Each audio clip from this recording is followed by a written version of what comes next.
7, 6, 5, 4, 3, 2, 1. You'll never have the sacred stone. Oh, this you crazy mother. The Savachi syndrome, I'm telling you, I'm like, well, holy shit, that was crazy. Wait for it. Thick and slick.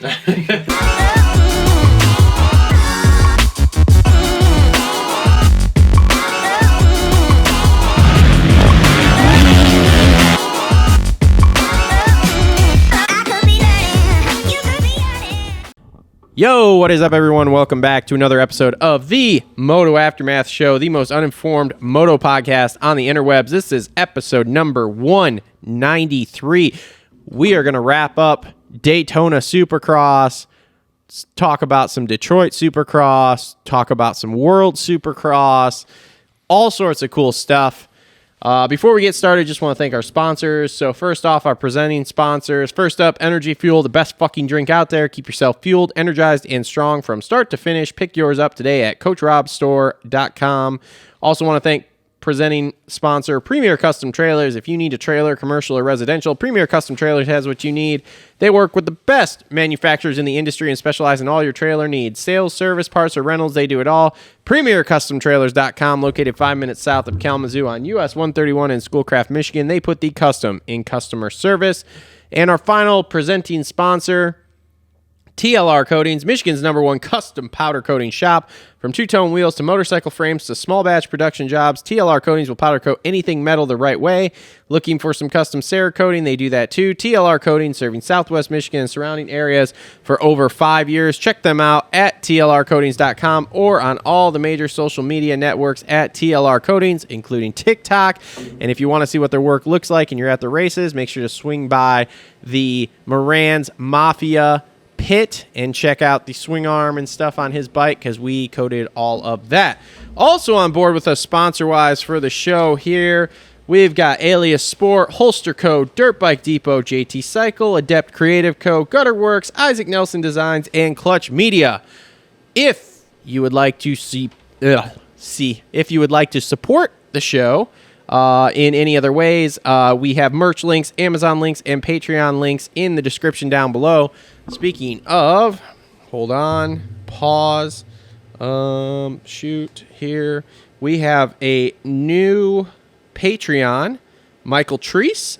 Thank you, sir, for your Patreon pledge there.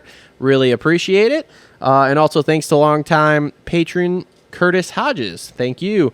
Easiest way you guys can help us out is if you like, subscribe, comment, share the podcast, either in podcast form, on the YouTube, share the race recap video, the interview videos, any of that stuff. Sharing is caring and showing is growing. So please do all of that. We got a full pack show tonight. We've got Kevin Moranz coming on to talk about his race, obviously, as per normal. Cole will be here eventually. He's not here right now because Mr. Supercross is late as always. We're going to race recap the Daytona race here, give our thoughts on both 250 and 450 class, and then to wrap the show up, we have the guys from Inside the Gate Drop coming on to talk about what they're doing, how they're doing it, everything with Inside the Gate Drop. I'll be real honest, didn't know much about them till they got a hold of me. I've looked him up a little bit, but we're going to get all the info tonight. So, in studio with me right now to start the show off, it is usual co-host. It is the one, the only, the Man Bear. We're bringing back the Man Bear. It is Justin. What's up, bud? Hey. How's it going? It's going great. You're a little tired today.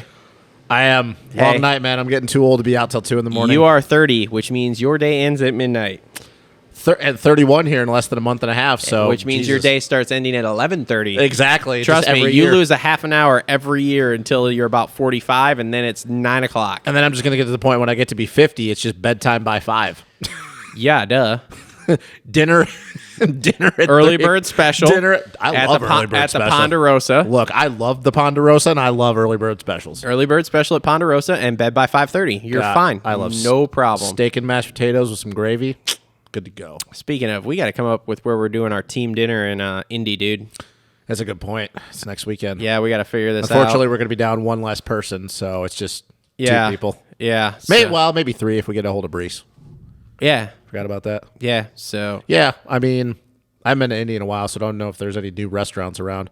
And fortunate thing is, I totally forgot about this, even though it's the week after, like St. Patty. Is it the week after St. Patty's Day, or is it still the week of? I think it's the week of. So if it's the week of St. Patty's Day, that's going to make it a little bit harder to try to find a place. Well, I'm trying to do I'm going to call somewhere and okay. actually be like, hey, we're coming, and we're not going to be late because we're doing it Friday night, which will be pre-race. So, For sure. Yeah, so we're going to have dinner by 6:30, 7 o'clock for those dudes. So That's okay. Yeah, I mean, it's fine with me. I got a 7-year-old too, man. She's got to go to bed also. Got a long day on Saturday. I usually have dinner by 6 anyway, so I'm good to go. Really trying to hit that early bird special, huh? Mashed potatoes, steaks, corn. Hey, nothing beats last year there. I can't remember which one it was. And Kev's like, yo, I got to go somewhere where I can get like chicken and veggies. And he just ate bread. And then he just smashes a dozen Texas Roadhouse yeast rolls. God. And I'm just like, Oh, wow. chicken and veggies, huh? Training. It's like AJ Catanzaro because I'm an athlete. Because I'm an athlete. I eat bread. Oh, it's awesome. It's awesome. So, all right. So we got a few more minutes here before Kev comes on. Let's talk. I wish Cole was here because you and I kind of talked about this already, but let's talk this World Supercross thing that came out. So press release came out this week. They essentially huge backing. Saudi group, right? Some Saudi investment group that, from my understanding, is like over $260 billion in assets and whatever, however they say it. I think it's. Don't quote me on this because I don't know this for sure, and I haven't done as much research on it, obviously, as you have, or probably other people and stuff. But from the little bit I know, if it's the same Saudi group that I'm thinking of, I'm going to assume that it's some of the same investors that are actually in Formula One. Like I said, I don't know if that's for sure. Yeah. So don't quote me on that. Maybe I'm speaking out of my ass, but the little bit of information that I've seen that is out there, I think it's some of the same people that invest in Formula One. Now, to what capacity? I don't know. But if it is those same people that I'm thinking of, money is never going to be an issue on any level. So I know we kind of talked about this, but just for anyone who doesn't know, so they are talking $50 million for 10 teams over the course of 5 years. So for any of you who can't do math, that's $1 million a year per team. Mm-hmm. Now, from what I understand now, this was after we talked, the teams are going to be required to field 2 250 and 2 450 riders. However, it is going to be, from my understanding too, and again, this is just some stuff I've heard. Subject to change. Yeah, and subject to change is that it is going to be the same as Formula One, of barring a catastrophe race weekend, you are going to be required to field 2 dudes per class per race. Because they always have to have somebody on backup, on standby. Yes. Because there was a lot of time, like actually this happened early in the year with Alfa Romeo, Kimi Räikkönen, which this was his last year, but he had gotten COVID, and obviously the COVID protocols in Formula One, they're still trying to just pander by everybody's rules. Yep. Wanted to make it look good. If you came down with COVID even the week of, you weren't racing that next weekend. It didn't matter if you had a false test or. Well, luckily for us, that no longer exists. Yes, exactly. But to like piggyback off your point, like Alfa Romeo came into this quite a few times, and it's happened a lot. Ferrari's had to do it over the years, so they always had to have somebody on standby. My question to that is, and we always know with Moto, and it's not, and I'm actually gonna bring this up later in the show because there's been rumblings at Star about this. I'm curious how they're going to do that because we always know how the things work in motocross, especially with these factory teams. They lose a guy. There's usually it's the next best privateer on that bike, on that bike brand. Mm-hmm. And they usually have a lot of people to pick from, but it's always usually who they think is the best guy or who has some connections with the team. But it's always a few weeks later. Like it takes them the time, the process to fill. I'm going to be curious how these teams do this because if they have to have a backup guy, if he's not always racing that series, we know that obviously these guys, they don't make as much money as Formula One guys to just stand by waiting for a call. Mm-hmm. How are they going to do that? Is this guy always going to be under contract with this team no matter what he's doing? That's going to be very, very interesting to me. That is a new dynamic that we're going to have to deal with that we've never had to deal with in motocross and supercross. Never just having a guy that doesn't race every weekend, but he's still under contract just in case. Mm-hmm. I'm curious how they're going to go about that. That's not going to be the easiest thing to do because we're not obviously like Formula One in that sense. Yeah.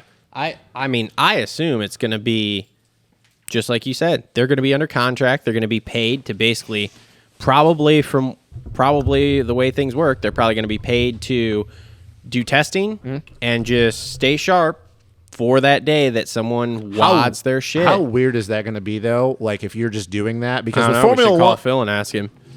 I mean, I like honestly, I'm serious. Like that's going to be a weird thing because you could literally go the whole entire year with never racing because the difference with Formula One is that like they test so much. Yeah. So that guy is always going to be constantly doing something. You could have a guy under contract that literally never sees the racetrack ever. Yeah. And he's just there, which if he's getting paid, like he probably won't care. Yeah. Because he's still going to be riding. But that's going to be a weird dynamic that they're going to have to deal with because that guy may never even race one time. I love it because we always talk about... We do. You know, we need more jobs. We need more jobs. Well, now you've got these riders that are going to essentially just be waiting in the wings for this stuff. So, then also they're talking about World Supercross. Yeah, I figured. Did you guys see where the funding's coming from? Saudi. Some Saudi Arab money. Well, we just talked about this, and I don't know as much as everybody else does, but if it's the same people I think of, it's some of the same people that do with Formula One. Formula One, yeah, which, like I said to him, and I just said, funding is never going to be an issue at that point. Yeah, well, they call it a something where the people in Saudi Arabia or something are pissed at those kind of people, so they put their money back into sports to try to relieve it or some bullshit. Yeah. But that those are some deep pockets, and that's billions and billions. And the of funny dollars. thing is that like, okay, we say deep pockets, which it is very deep. We're talking 260 billion was the last thing I heard that this group has in store or in whatever. 50 million in store for the series, 200 grand per race or some shit. Yeah, it's like double the payout of regular Supercross. And but it's gonna be a thing, like full blown like Formula One style fucking Supercross, and I think the people at Feld got to be a little worried. So from what I've heard, they actually are not trying to battle with Feld. They are trying to work with Feld. The people who are going to be worried are outdoors. Outdoors. Which sucks. Because we talked about this with 2023? Yeah, next year, 2023, they are going June through October, was that what it was, or something like that, for this World Supercross thing. Yeah. But at the same time, they're not trying to pull just every dude from America. From what I understand, too, they don't want the fucking manufacturers involved. They want all privately funded They want teams. this to be like Formula One. Yeah, Good. they do. Yeah. Good. But as I said, it's gonna take from that, and like the GPs, me and him have been talking about this. It won't take from as much, I don't think, but it's still, because from what I understand, they're trying to get people from all these different countries they're trying to go to race, so that it is just like Formula One. You go to this country, there's these two riders or whatever that ride for that country, so that locals have someone to root for. Which, like I said, you won't get the top guys from the GPs because, once again, unlike us, I don't motocross think is you'll still get- king. yeah. But you'll get like for instance, and I'll just say this: like I'll take the Yamaha, the Monster Yamaha team as just an example. If you had those three guys, it's Maxim Renault, Jeremy Sewer, and Koldenhoff. You're not going to get Sewer because Sewer is the number one guy on that team. Okay, and so he's making $1 million. Yeah, you're or not more. gonna get Maxim Renault, but you could get a Glenn Koldenhoff. And I love the Hoff. I love Glenn Koldenhoff, but you could get a guy like him to do it. I think you could get guys like Febra who are trying to prove themselves, even though he weeded it. Well, yeah, right now he's I mean, you might get a guy that's hard-headed like Hurlings that wants to prove everybody that he can ride Supercross. Hurlings, I think, honestly, and we don't have enough time right now before Kev goes on to go into that. I think he'd be the hardest because he is the one guy that I don't think wants anything to do with Supercross, even though he's ridden Supercross and he likes it. But he's just one of those guys that he's got the old school mentality. Like, it's outdoors, and he would never say this publicly, but he thinks the real men ride outdoors. Well, and I think that's why I had so much this is respect something for me and Carmichael. Justin talked about. Is like, okay, these top guys like that are making $1 million plus a year. You're not going to pull that. But You could get a these Tom Vial, though. I was going to say these dudes I mean, are making. you could get a Ken Roxon. You could get yeah. Justin Brayton. I know two teams right now that are probably involved with that. Penrite Honda, whoever the money is behind that. Yep. And Mike Nanova. Well, Mike here's- Genova's probably. here's No, a he deep already. I talk. know he's in because Yeah. I seen something on Twitter going around. Well, where, I'm pretty sure that the dude who owns Penrite has something to do with this series because Well, I think yeah. he's the one that helps with the AUS-X Open. Yeah. Well, I saw Chiz was like, "Hey, how can I get in on this Supercross thing or whatever?" And Michael Lindsay's snake ass, he runs the Vital. He dropped some information that he probably shouldn't drop, but he's like, yeah, get a hold of Genova. Here's another thing, too. Who actually this series is perfect for if he wants to make some money and just prolong his career? Justin Bogle. Justin Bogle, Justin Brayton, all these guys that are going to get pushed out by the next crop of 450 guys coming in. Yeah, but here's the thing, too. From what I understand, they're not trying to go after these B riders and just make this a B series. Yeah, they're going to have to for a couple years. They're trying. They want to make this. That's why I think that, like, okay, right now they're saying $1 million per team for 5 years or whatever for 10 teams, all this shit like that, right? But if these guys want to do it the way I think they want to do it, you're going to see money flow in there that they're not talking about right now. And you're going to see, like, I believe there will be one or two dudes from the U.S. series that they're going to pull in there that you're going to be like, I can't believe they're doing that. So here's the big question but with that, that's because they're going to throw fucking money at Are them. they gonna forego our series and race that because there's more money? Well, then you got a factory guy like Factory Kawasaki. If these are all privately funded teams, Factory Kawasaki is not going to say, hey, go run this series. Well, and see, that's a thing, too, though, you got to think of. Those guys are under contract for... Yeah, but from my understanding, when they were at the A2 or whatever it was, they were talking to all these teams about, like, okay, what is it going to take to let them do either let them do it or, you guys. But then, like I said, that's where I hear some conflicting stuff of, like, they were talking to the teams about coming, but then they're talking about they don't want the teams. They all want all private teams. So I don't know. Now, here's a fun fact I learned the other day, too. You can actually you can lease a factory HRC bike, the exact thing Ken Roczen races, for like $500,000 a year.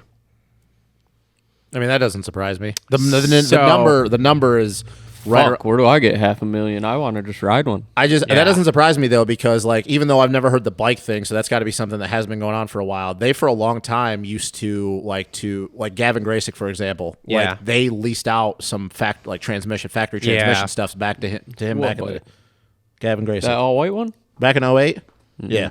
No, Dervage had that bike, and it wasn't shit. Oh, well, then people are lying. People are lying, because I had the wheels off it, the bars, the whole deal. The motor was sitting there. It wasn't no factory shit. Well, they've been able to lease out shit for a long time, but I don't know. The whole thing on this is going to be interesting because a lot of guys, too, I don't know if they're going to want to take the chance of moving overseas and living overseas anywhere. That's where I'm saying is I don't know how they're going to get top tier. And another thing too, there's no way they're going to move overseas. There's no Supercross tracks over there. Well, that's what I was about to say. This is another problem. The teams are going to be based out of the U.S. It has to. This is another problem. Building some compound somewhere. This is another problem that they're going to run into though with trying to get you go in there and you still get some like Euro dudes. Yeah, these guys have no place to train. Property over there is not like it is here in the States where you can just buy property wherever you want to. That's why there is no Supercross tracks to ride. What's it like in Australia? Australia might be the closest thing, but dude, they got so many rules with the government over there. It's not the easiest thing. So that's my biggest question. I don't know how they're going to get some of these, because you got to think some of these Euro dudes, I don't know if people realize this that are watching the show. Some of these Euro dudes have never even seen a real Supercross track unless they've been here to the States. Why do you think that Prado came over here all those years ago? Hurlings. Because there's no such thing as Supercross tracks over there. Like when they go do the Paris race, that's the first time a lot of these dudes will ever ride Supercross. So if you want to call that Supercross, they can build a track like that over there, no problem. Yeah, but that's going to be but that's my thing. That's going to be an issue. Now, if this group starts, hey, we want some of these tracks being built in different countries, and that's where they go, like private facilities, then fine, that's cool. But if they're going to expect that these dudes are just going to jump on these Supercross tracks, literally never riding one, that's going to be super sketchy. I doubt that's going to be the thing, but I don't know. It's going to be interesting to see, needless to say. And I'm pumped, because if it does work the way they want it to work, where it turns into like a Formula One thing, it's going to be fucking sweet. I like that aspect of it, especially the business side, because we all talk about this. The logistical side that we're talking about right now is so interesting to me. But I will stand by what I said, and we can argue this all the time. If that affects our national series, I'm going to be super pissed. It's going to. I'm going to be pissed, but...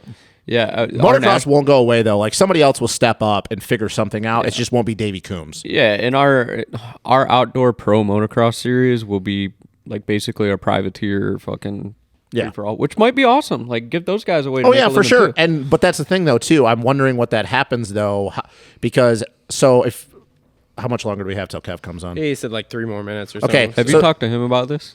this No, topic? no, but we will. Let's roll it right into him. So the last thing I'll say is, think about this too. If you're a young kid growing up and now your outdoor series goes away, not in full on, but it goes away and like you're full. So what? You're just literally going to ride outdoors for like almost your entire like young life, and then oh no, none of that shit mattered. You're never going to really actually race outdoors professionally. You're going to go ride Supercross. Like, what would be the point of riding outdoors? I honestly, my opinion of this is I think outdoors is going to turn into like the Supercross thing, and the biggest reason what do you mean? Elaborate. Okay, so like right now, you can't go just anywhere. Not every track has a Supercross. Oh track yeah. At it, okay. I think you're going to get that with outdoors, and I think it's going to be. I think a lot of it's going to be, unfortunately, due to fucking emissions and noise and all this shit like that, which we've already seen. How many tracks have we seen go away due to emissions, noise, county, whatever? I see that happening, and then you're going to get these Supercross tracks that are much easier. Because let's face it, what's easier to maintain? A 2.5 mile fucking track that winds through the hills, for sure, or a 300 by 300 foot pad that you can have two of them, one for beginners, these amateur Supercross tracks or whatever, and one for what's it called? I mean, dude, do you not think Redbud would run its whole year on the night track if they fucking could? I think that if hypothetically, I think that wouldn't be the night track anymore. They would do something different and bulldoze it, and it'd just be a longer version of a Supercross track. Are you guys just talking that all motocross tracks are just going to turn into these glorified SJO series? I'm not talking to that. That's what I'm wondering is going to happen if our outdoor series goes away, or in some capacity. It's not going to go away completely, but what's that going to look like? Because once again, and we just talked about this, I said this about J-Mart in our group text, J-Mart is one of those guys that he just rather ride out, like, hey, if I could just ride outdoors. There's guys that don't want to ride Supercross. Yeah. Only because they have to. Yep. Hello. All right, and our first guy up of the night, privateer hero, Mr. Kevin Moranz, brought to you by the Dirt Bike Depot. Hold on, let me get my read. Shit. That was the first one. Come on, brother. Hey, everybody quiet on set. Man, I hope your professionalism can rub off on this, man. The Dirt Bike Depot. If you need some new moto gear but don't want to pay those expensive retail prices, shop the Dirt Bike Depot for all your moto gear needs. Gear sets, boots, helmets, goggles, and more. They specialize in athlete-only boots as well as tons of more items that you can't buy in stores. Follow them on Instagram at the Dirt Bike Depot and DM them with any questions you may have. He is also a Dirt Bike Depot rider. Hey, Kev, what's up, buddy? How's it going, guys? Dude, so we're going to fire off right here at the beginning. We're not going to talk about your race first. So we are over here spitballing about this World Supercross Series. Have you heard about this? So I've heard about it. Justin and I have been talking about it a little bit. I've heard that it is pretty much, it's not possible unless you're on a factory ride. So it's kind of like GPs. It's kind of what I've heard. Yes. Yep.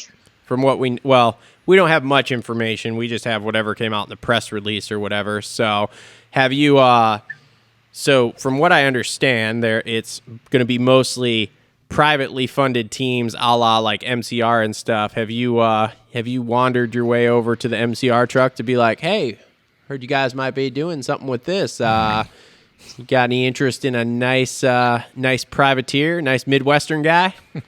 No, I didn't even know that. Wait, have you heard that NCR is going to do something with it? I have seen a little bit of talk about it like on Twitter and stuff from Vital MX, which is Michael. We all know it's Michael Lindsay running that account. Yeah. Chisholm was saying something about, hey, how can I get in on this deal or whatever? And then the Vital MX account went back and was like, hey, talk to Genova about it or something. So I got to imagine. I haven't heard anything about it.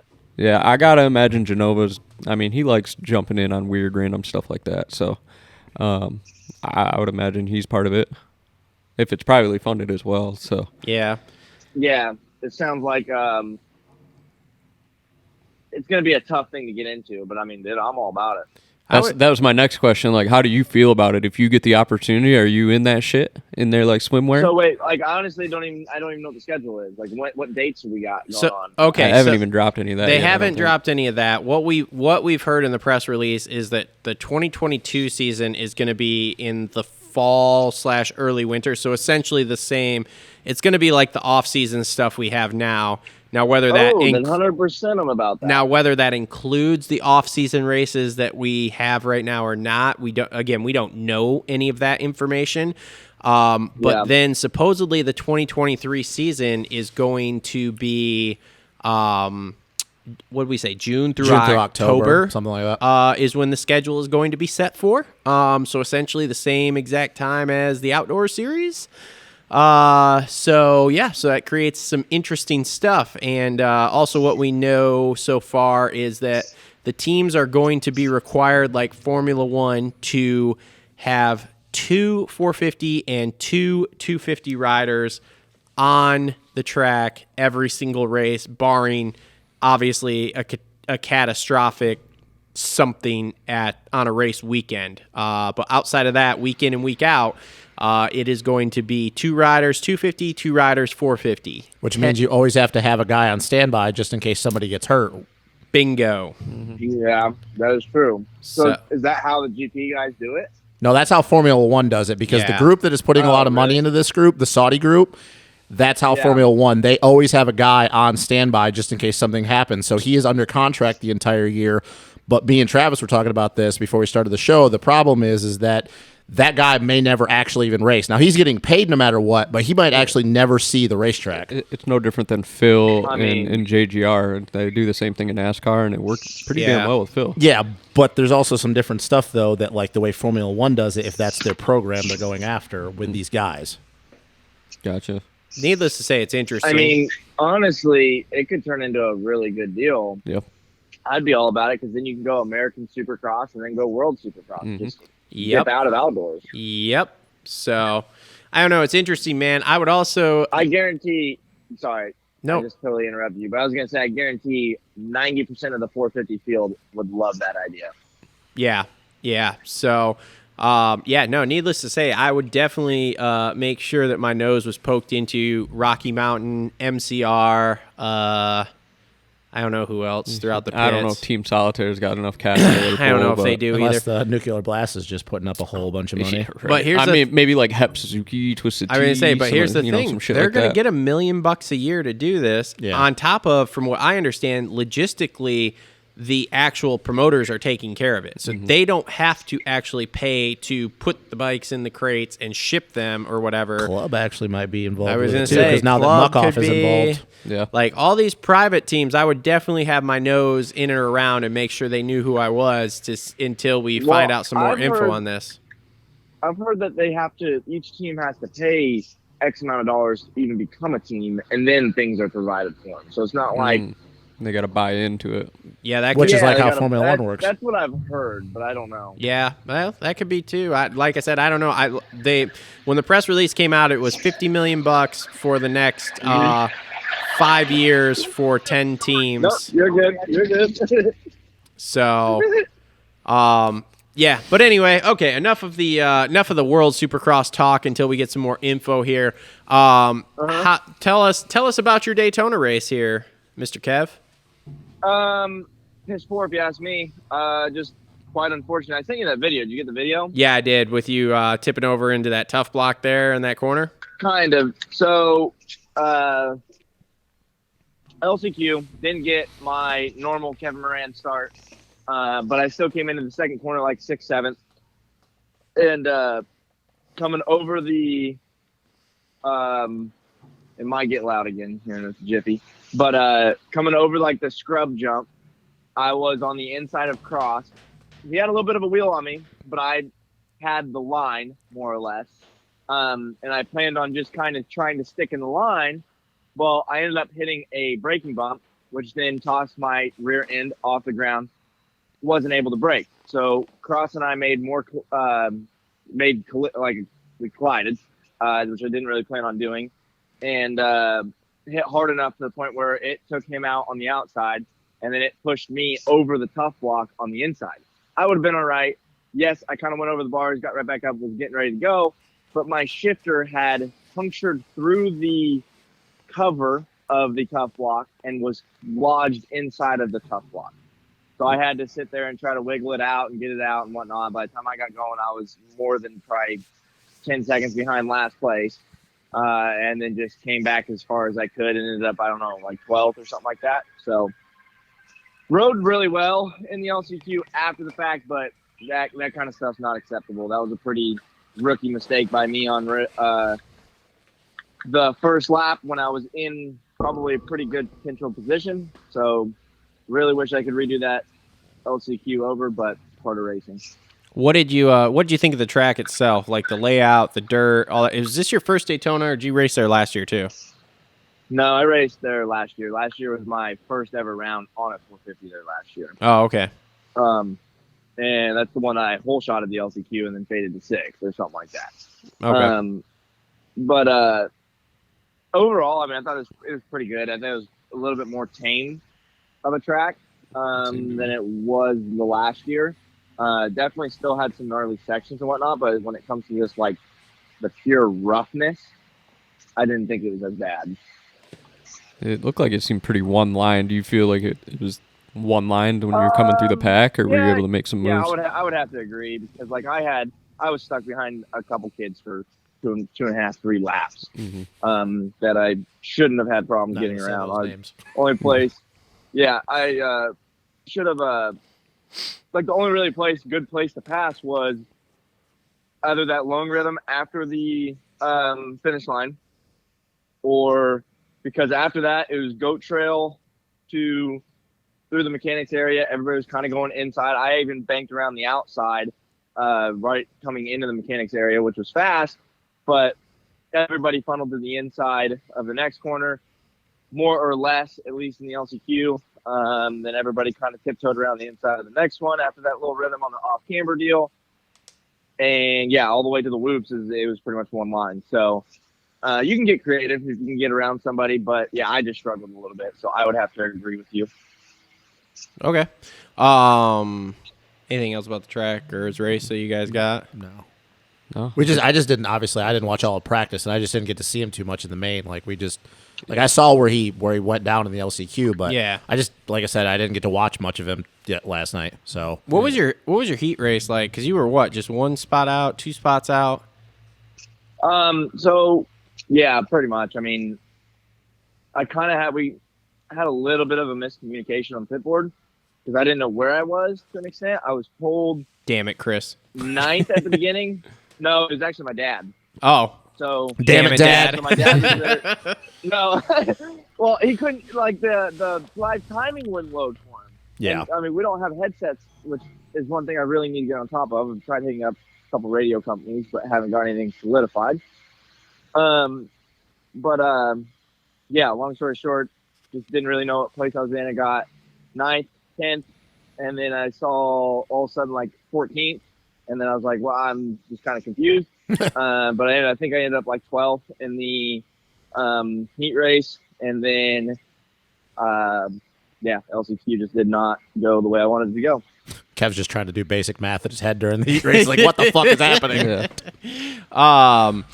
So how was your week in Florida? What'd you do? Something cool? Did Starling have Go the to track? Razzles, bro? Starling have the track at his house? Was it awesome? I'm interested in that. No, he didn't have he doesn't have a track at his house anymore. Boo. Damn it. Yeah, I know. Yeah, we've all seen But the movies. no, other than that, Dope. just did a couple bike rides and got 1 day of riding in at a buddy at his place. I think it's CJ's. He owns a cycle shop down here, and did a little bit of riding on his little backyard track, which is kind of more of like a 65, 85 kind of track, but it was still sandy. Kind of got me at least in the realm of slippery, sandy kind of stuff. And then, went racing. God, I'm blank. Oh my God, I this had a fucking follow guy. up there, and then I just Wow. fucking brain faded so Wow. hard. This Damn. fucking guy. Jesus. Oh God, did we lose a GoPro this week? No, we did not. Thank goodness. Thank God. Jesus, I Still was trying to get a hold of GoPro to see if they'll replace one of them for us. Yeah, they should just mail you like 6 or 7 of them. And be great. For real. Fucking hook it up. So Did you boys go up and down the strip or anything after at nighttime? You guys go check all that out, or you guys just get in the van and get back to business? Well, the main events or whatever. Okay, so obviously I wasn't in the main event, unfortunately. But as soon as my LCQ ended, I haven't been able to do a whole lot of bike work like at all this season. Mm-hmm. So I immediately we washed the bike. My dad and I ripped the swing arm apart, the linkage apart, re-grease, all that stuff, obviously because we just had a sand race too. I wanted to get clutch, chains, sprockets, grips. Like I wanted to do all that, which we didn't have time to do literally almost any of that. By the time we got everything washed, ripped apart, re-greased, we only were able to get the swing arm and the linkage. Wanted to do the steering stem, so that didn't even happen. Chain sprockets didn't even happen. Clutch didn't happen. So I've done a lot of work to do in Detroit. But yeah, long story short, we were out pretty late. What's yeah, didn't. Oh, go ahead. Sorry. Go ahead. Nope. What's the plan this week, man? You just driving up north here or what? No, so I'm staying at Justin's right now. I think he's leaving Wednesday, and then Sater and I fly out Thursday. Oh, okay. Cool. So yeah, we're flying up for this one. Sweet. What are you sending the bike with, Starling? No. What'd you say? Or the Starling. Starling, yeah. That's, Oh, I thought you said Star. I was like, I wish. oh, yeah. Fuck. KTM in the back of the Yamaha rig. Nice. Well, we're So, hearing Chisholm snuck his way into that somehow, but the next level racing team. That's like who's been taking my stuff around. okay. Since round I one. guess I didn't know that. Is that Yeah, is that kind the of Chris's deal? is that the red line deal or is that something different? No, that's something different. So So- I'm with Redline for what is it? I think it's 10 out of the 17 rounds. Oh, that okay. They will be there, and I'll be pitting with them. But I'm a part of the next level team, which they are taking my stuff to all of the rounds, and then I'll more or less just push my bike from their trailer over to the Redline trailer when Redline is there. Oh, okay. Travis, I feel like you should know this. Well, so I do What? watch the vlogs and I see the next level stuff, but I guess I just haven't asked to be like, what is the deal with the next level stuff? What is the next level thing? Because I know it's like you and Starling, and I don't know who the fuck else is involved in that. No. What is the situation with that? No, Starling's not a part of it, Oh, but boy. it is. Wow, I'm me, way off Freddie, base. This is great. Me, Freddie Noren, John Short, was Van Martin before he got hurt, and then we got a couple other. We got like Greason, Devin Raper, Ty Freehill.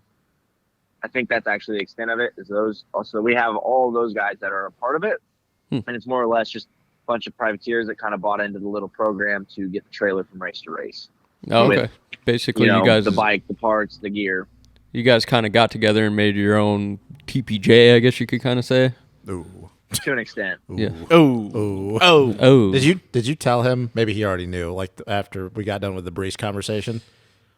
oh yeah, yeah. Brees is doing the TPJ thing. No, did you tell him about like? Never mind. We won't go into that. Okay. We need to go. I don't What? know. Yeah, you talked to me about it after. That was just kind of funny. Yeah. Anyway, I can only imagine what it was talked about. So we'll talk about that later. yeah. We got a couple weeks. We're gonna see you here. So, anything else you guys got? Nah, man. What's You guys will the? be there this weekend, right? Yeah. Yeah, we'll but- be here. All We'll right, be there. good. I say we'll be there Saturday morning, man. So yeah, but you're gonna have to come in the stadium, and we'll have to meet you because there's no fucking Not getting a piss test, That yeah. we're not obviously getting tested to go in there. So yeah, so we'll have to meet up in the stadium sometime between practice and the night show or something. So Alrighty, man. so yeah, Just yeah, maybe hang out after. I don't know. Are you flying out Sunday morning or what? Yeah. Okay. Yeah, well, we're gonna be in town for a little while after because like we're driving back and forth because it's only a couple hours, but we're not sitting in traffic after the race. So Yeah, I feel that. yeah. I think a little MGM action. I was I'm say thinking. no. We're what's the other one that's right down there? Motor City? Yeah, That's a no, shithole. not Motor City. Is that the one that's right downtown by like the Greek? So, Kev, Greek what's the goal for Probably Detroit? Greektown. Oh yeah, Greektown. Yeah, that's where. Well, these two assholes talk about casino. What we're Well, talking we're about? trying to see what Kev I wants was to do gonna say, after. we're We're gonna have firing some on. We're nightlife talking with the about- man. Oh God. I mean, Anyways. yeah, we're gonna go in the Greektown casino. And We got hang one of out his for a little bit sponsors coming into afterward. town with us.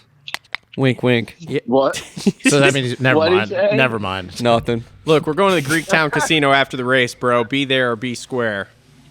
I'll be there so I can spend my my Moto Aftermath bonus money. Hey, no, yeah, I'm into that. These Spend bull Travis's shots- money. these bull It's shots that we're either about to rip. you just walk in there and it's Wow. We put our balls on the crossbar pad. I am We glad either do everyone- red Kev or we is do just- black. Kev is You just pick red great. or black, That and you bonus either money. double it or lose it. That bonus money. I'm That's glad awesome. everyone thinks I have all this money. Not talking about the Patreon money. Talking about the bonus money. The ball. I- 'Cause Kev's gotta- The I'm putting that. I'm putting that on myself because Kev's got to start doing better at what he's doing. The bonus money better include a lot of, I'd like to thank my main sponsor, the Moto So- Aftermath Show, on that fucking. So what's the bonus on money the- look like if Kev gets inside the top 15? Like, what's that look like? Look, the bonus money. So we've technically already done that on paperwork. So that bonus has never hit. Oh.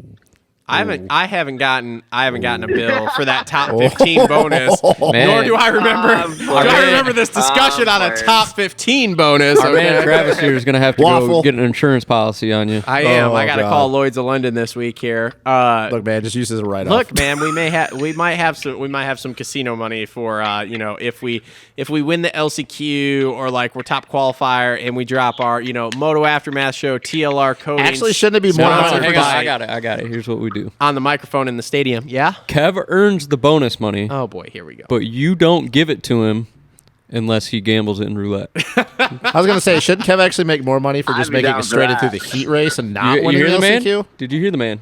No, He's down. Oh well, see, no, there should be more money because I need the names Oh. said. But it's also more of an accomplishment to true. go Which is straight why to we need him I on get the it. top of the board of B practice Oh, there, or oh. we need him, winning that LCQ so he can name drop on the mic in the stadium. Or he just, top of the board in practice. Yeah. He wins the heat, or Although whole shots the heat race, whole shots the main. In all fairness, Yo, I thought I had the whole shot in the heat race this weekend. I'm not gonna lie. Until Yeah. Matt Carath and I locked bars and we both went off track. I was God, so that's bummed. got to be scary going right toward that fucking crowd. Yeah, considering so many people do it every year. They're right there, you just see the wall. yeah. Carmichael style, just dragging across the pavement. God. Anyway, all right. Anything else for Kev? Just obviously the goal is to make it in the main this weekend, but what's the goal, Kev, for Detroit? Yeah, main event, nothing less. Okay, good. Literally. wow, What that was do you- a very in-depth question there. Well, hey Look, man, man, we it's got just- we I got don't- Chiz out. Chiz is out. Then that's a better hole shot. Chiz is out. That's true. He's going to Star, filling in. No, What? yeah, this is the conversation we were going to have later. Kev, Yeah. what were you in? I'm so Okay, I didn't get to watch second practice. What were you in time qualifying? 20th. Okay, so that's 2 weekends in a row, top well- 20. What? Nope, go ahead. Well, no. So I was sorry. Correction. I was 20th after A practice, and then like Marchbanks obviously went a little faster than me and a couple other guys, so I ended up 23rd overall. Okay, all right. That's still, dude. That's That's good. an Which is- improvement. yeah. Yeah. Still good. Yeah. All right, cool. I was just wondering because me and Travis were talking about that, and I just didn't know because I didn't get to see second practice. So, that's Yeah. got. I mean, I know that you want to be closer, inside the teens and stuff, but that's got to be a little bit of a confidence boost just now considering. Oh, 100%. Okay, yeah, where you were at the beginning of the And year, like and now you knowing, get closer. yeah, exactly. And knowing going into the heat race is like, yo, I'm within. Well, I was 23rd, but realistically, like I know with my race capabilities, I'm within the top 22 fastest dudes on the track. So I need to make it happen. Exactly. So that's why it's mad disappointing when I don't do it. Yeah, Bingo. of course. All right. Cool. Nope, I got nothing else after that. Okay, cool. Well, thanks, Kev, man. We shout the Patreon out real quick because I know we got to get that Patreon for love. Sure. Oh, for sure. You know what I mean? But no, that's actually starting to build. So we're doing good. If people want to jump on board. It helps us get to the races, helps keep Sater coming to the races and the vlog happening. Moranzmafia.com. If you just go straight to it, you might have to type in www.moranzmafia.com. Fill in a little information. You guys will get a text, join in, and yeah, all proceeds go back to paying for flights, hotels, Sater, everything that we have going on within our program, including parts and whatnot, which we seem to keep going through. So yeah, go check it out. It helps us quite a bit. So everyone that watches the And show, for go do it. always. Well, yeah. Well, I didn't hear what you said, and then yeah, always keep on top of the vlogs every week. Everyone in the show that watches it, go do it. Sharing Yeah, is caring, Nope. and growing is Oh showing. God. All right. Well, thanks, Kev. We appreciate you coming on, buddy, and we will see you this weekend in Detroit. Yeah, call me back as soon as you get done with the podcast. We talk a little bit more. All right. Sounds good. Later, brother. Later, man. All right, bye. All right. Kevin Moranz, everyone. Good. Brought to you by the Dirt Bike Depot. Good stuff. Good stuff. Those Dirt Bike Depot hats in yet? No. No, we'll get those Neither's my probably Kevin in Moranz hat. Indy or Detroit or Indy. I don't know. I'll text Got to Max. corner the guy in person. I'll text him this Neither's weekend. my Kevin yeah. Moranz hat, which is super bummed because I'm. Oh, fuck, I forgot to bring that up. Unless Damn it comes, I gotta put that in the show notes. unless it comes this You week. blew it on that, though. Unless it comes this week, I'm not gonna have it for Detroit, which I really wanted it for Detroit. Should I answer the phone, bro? Look, man, Should I we're not answer gonna the get phone? it. Anyways. Boys, speaking. All right, hold on. We'll wait till hold on. we'll wait till 450 class. I was gonna before say break it out. we gotta take a break here, and then we'll come back and we will do the race. The last thing I was gonna say is I saw him go down, and like the first thing I thought of is I fucking saw that KTM, and I'm like, God damn it! I was like, that's fucking Kev. And then they didn't see him for like a lap or two, and then I just see him dead last on the board. I'm like, motherfucker. I was like, his start was decent, and then sure Sounds shit. like every single one of my fantasy team riders. Yeah. By the way, Yeah. Spank Stubbs again this weekend. Bullshit, you did. This Actually- motherfucker only beat like me on a 4 technicality. points. Yeah, no, the- I was beating him. I had him by 2 points, and then Oh, and Anderson, then the penalty, fucking came down. penalties, yeah. Now I beat him by 3. Hey, take it how you can get it, I guess, Awesome. because I can't. I'm just taking it. Yeah, That's well, all I'm Lyman was doing. better than all of us this weekend, so it doesn't matter. That's all right. You are. Hey, in all fairness, you're the highest with your 96 points behind me. Well, and I 94 had beaten everyone like 3 weekends in a row, and then the penalty came down, which I totally forgot How about. many that. how many rounds we got left? What are we on? Round 9. Are we on round? That's like Yeah. 8, 7 or 8. So we got 8 rounds left. So in all fairness, Look, man, if I'm you, happy with where I'm doing, considering like how you- bad I'm it was. not. You know, I want to. No, you've been. I'm gonna be I wanna honest with go- you. You've done pretty bad, bro. You've Dude, done what real the bad. fuck though? Because like, I feel like I'm going with safe picks, guys that should be safe, and they shit the fucking bed. You know what's? And we'll get to this in the 250. Kyle Peters, bro. Yeah, we're gonna do this in the that 250. was I want He to was talk about literally Kyle. tipped over in a fucking I wanna sand talk- corner. Why yeah. are they hauling him off the track? We need to talk about Kyle Peters in the 250. Yeah. All right. Well, let's take a break here, and we'll come back with the race recap. So we'll be right back. All right, and we are back. We are going to start with the 450 race recap. whoa, Brought 450. to you by Gutterworks. Make sure to check them out at gutterworksgutters.com. If you are in the Southwest Michigan area, Josh and Kayla, great moto people who support Sure the looks pretty sport. tight. So make sure to support people who support the sport and support us. Sick Tomac Championship shirt, bro. He's Are you going to take the jacket off, or what? show the camera this. What are you doing? he's wearing a medium. Medium, and Yeah, he it's should be in definitely- an extra large. That's definitely a little. Get you. Hey, Wow. They only produce like 50 of these. You take what you can fucking get. That's true. Would you have worn a small if it would have been there? I didn't plan on ever wearing this Oh yeah, because it's Tomac. Yeah. because it's Tomac. It's not- he's not a But- and Yamaha it's- though, and he's and I got a cool. belly now, but my Anderson one is a large. Oh, well, that's and good. I will be wearing that to the Look, race. Tomac got cooler when he got on that Yamaha and loosened up a little bit. You know, so All right. Mr. Six Time. I was going to say, 6-time Daytona winner. I mean, that's impressive. oh, it is. Yeah, I mean, you think He about, did. He fucking earned it too. Yeah. Well, I don't mean, think Coop. I don't think he would have got around Coop. Yeah, I don't think so either. I'm a 50-50 toss-up on that. Well, we talked about that. Like, Yeah. yeah. The only place he had him was the whoops. Yeah. So, so Tomac goes out and wins. He looked okay yesterday, but he was not superstar Tomac that we've seen before at Daytona.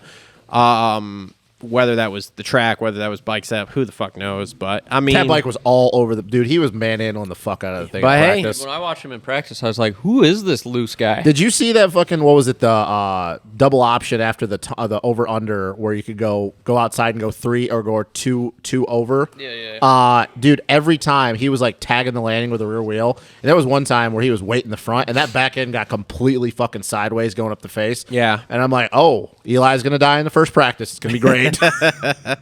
but hey, I mean, So- he got her done. 17-point lead now. There was, I don't know if you guys caught this, and I think the camera only caught it twice. Maybe he only did it twice because it was sketchy. But I think he started doing it like 8 minutes to go, maybe 7 minutes. So you know the tunnel jump, not the over under, the tunnel to go in the pits. When they got into lap traffic, he was actually launching that tunnel to flat, and when the bike was G'ing out and it would unload, he was actually using that unload to lift and bounce jump over over the the braking bumps. braking bumps, yeah. And I watched him Bro. the first time do that, and I was like, Bro. oh, that's sketchy as fuck. And they did it again, which doesn't Yeah, surprise me. that's 'cause- some shit when you know he's feeling it. But I was like, You want to know who did that? Or in practice? like I said, I didn't get to watch all practice, so. Jet was doing that in practice. Well, yeah, I mean, but that's the he was thing, though. landing kind of wheel tapping. That's the thing, though. Yeah. Like, Jet, that doesn't surprise me because, like, of how loose he is on the bike. But when I watch Eli do that, I'm like, oh, he probably didn't even mean to do that. But like when Eli's feeling it, he rides like that. If you go back and look at his season on that Geico Honda number 17, Well, we know the fucking wheeling through the whoops on the 450. not even that. Whatever. Anybody can wheelie through the whoops. It's Yeah, not but I don't that know if hard. anybody go third gear wide open through the whoops. Yeah, I mean that was ballsy for me. Yeah. It was pretty sick though. Yeah. No, like when he was jumping up into that corner in Glen Helen. Oh, yeah. And then like even his did he win an outdoor title? Yeah. Yeah. Yeah, that 2013. year, the way he was jumping around bumps, I like one race specifically was Freestone, Mm-hmm. just jumping through that shit, and you don't see it all the time, but when you see him start doing stuff like that, like he's fucking. Well, the reason why when I feeling it. saw him do it and I didn't think he meant to do it is because he did it in traffic. Like he had a lap. I don't know who it was, but he had a lapper in front of him, and I'm thinking, oh, like he got real lucky because like obviously he launched it, and he landed right on the rear wheel, and then he kind of changed directions and went to the outside, and then he did it again. I'm like, oh, okay. I'm like, that's a nice little sick line. Probably only like 2 other people will do it, but nice, good for him. Jet did it. Yeah, but he didn't do it in the main though. Jet's the fucking man. Okay. But we'll get to that. Oh yeah, he's the man. He's a fucking child pulling off a lap early. Couldn't do a All right. burnout. Well, anyways, Tomac. We'll get to that. Yeah, I mean, I guess we could just transition into Coop. 50-50, I said the same thing. I don't know if he wins that race, man. I don't Yeah, think I don't so. know. I'm You know 50-50 Coop ain't on giving it. that shit up. No. Coop, I'll tell you what, And man. he could outsmart that motherfucker. And we saw how Tomac reacted when somebody was doing counter passes and all that. He backed Yeah. up. I don't know if it was blame pie on McElrath. Really, I mean, obviously, yes, that did cost him the race. But at the time, is like any- I told you, I was like, what the fuck are you doing, Shane? And then now, since I rewatched it again this morning, I watched Yeah, it over, He was I'm like, out of the main line. I was like, it wasn't Shane. And like I said to him, I don't think Shane thought that he was going to close up that quickly because, dude, he had a huge gap on him. And Shane was like, there's no way he's going to catch me from that and far he back. he did exactly what he should Well, do. and as he a didn't lapper. know that Coop was just going to bang the right side of Yeah. the whoop. Yeah. So I don't- Nobody was. And I don't even 20%. think last night if you watch the podium interview, like even Coop was not upset. Like obviously He was probably bummed upset about in the it, moment. but he was like, look, I should have thought about that more. I should have anticipated that. But like I So, said, man, if that overall doesn't, racing thing. yeah, if that doesn't happen though, man, dude, just I don't think Tomac gets him. I don't I know don't if know. I don't know if I'm it was because the 50-50, man. dirt was better. The bike looked really good, honestly. Like honestly, the bike. I know we've been talking about that KTM. The bike looked good. I heard that they said they found something I mean, who knows what that was, but like his whoop speed was good. a couple weeks ago. It wasn't super good, but it was No, but good. like it's good by Coop standards, I guess you could say. Do you know who else looks pretty fucking good in the whoops? Is Marv. Yeah, which I don't know where that came from all of a sudden. Have you guys heard I like who Coop's working with now? Who's he working with now? DB. No, Lawrence's dad is his riding coach now. Apparently, Dazzy? That's what I'm hearing. Yeah, that's what I'm hearing. So that's an interesting thing. I mean, that would make sense. They're all trained together anyway. fire but- burner, and then I mean- use him. Interesting. Going from one Aussie to another. Yeah, exactly. I don't know. he gonna go Chad I don't know. Reed? I've Is he only gonna go I've only Chad? heard that through the grapevine, so I don't have anything Is he going to go solidified yet. Chad next? Chase has been well- riding with Chad, so like what? The Chase Chad thing's super interesting too. Yeah, I mean, Chad whatever. thing. Chase Yeah, he- Exon's been riding with Chad lately. Well, I thought it was only a week that they did Oh, that. so student work. So he went to his next idol. Who's Yeah. he going to work Well, with I now? think Or Chad after is that, Carmichael. I think Chad is a guy Hopefully. that can articulate things a little bit better than James. Yeah. So I mean, it would Probably. make, it I would think make Chad sense. will tell him to fuck off too if he needs to. Yeah, and then Chase will come back, and Chad will be like, "When you win as many races as I do, then come back to me." Yeah. And Chase will be like, "True." Yeah, and I mean, speaking of Chase, real quiet third last night, but let's face it, if Anderson and Malcolm don't go down, he's maybe fifth. Maybe.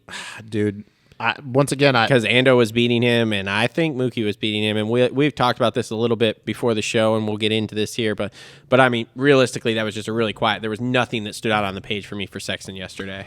I mean, he It's was not even a flashy heat race or anything like He was a lot. that. No. He was honestly. I thought that he was going to be a little more sketchy there, and he was actually just kind of solid the whole day. Yeah. like nothing. Like Cole just said, nothing real flashy. Didn't put any really crazy heaters in. Nope. Didn't get super sketchy from what we saw. I mean, we didn't see him a lot. We saw him more in the heat race, obviously. Yeah. Just good. I mean, Just good, I just feel there. like a track like that, with the way it breaks down late in the main, is kind of tailor suited for a guy like Chase's technique. Yeah. So like, he's definitely going to be able to conserve more energy in spots where the guys are Mm-hmm. kind of just chasing their tail. I don't know. I mean, good third, good. I mean, If he could do that all the time, I mean, he'd be right. He would have been right in this points battle. is he But can't. obviously he does some other shit. Fourth place, your dude, Mr. Dylan, again. I think if Ando doesn't go down, I think Ando beats him. I don't agree with that at all. I think so. I don't think so at all. I think so too. Mookie as well. Dylan, Don't agree with that at all. Who did Dylan not be able to pass in the heat? I don't remember. Was it the heat that No, Mookie he got second. He got behind. Wasn't he in the coupe heat? Well, whoever, I don't remember. if he was in the coupe heat or whatever, he tried battling for the win, and whoever won it pulled away from him. He was another one yesterday. That What was just in the? It was in the coupe flashy. heat because Malcolm won his heat, and he wasn't in the same heat as Malcolm. Yeah. Okay, well, yeah. Yeah, but I mean, now look at. But see, that's the thing though, is if you're going off that, looking at Coop just got second in the main. Yeah. So But don't know. I just look at Dylan as like there wasn't anything yesterday he wasn't super fast in practice. There was nothing super fast about his heat race. He was just another dude that was there, and through product of circumstances, he pulls off a fourth. told you he was gonna get top 5 though. I told you he's gonna beat Malcolm.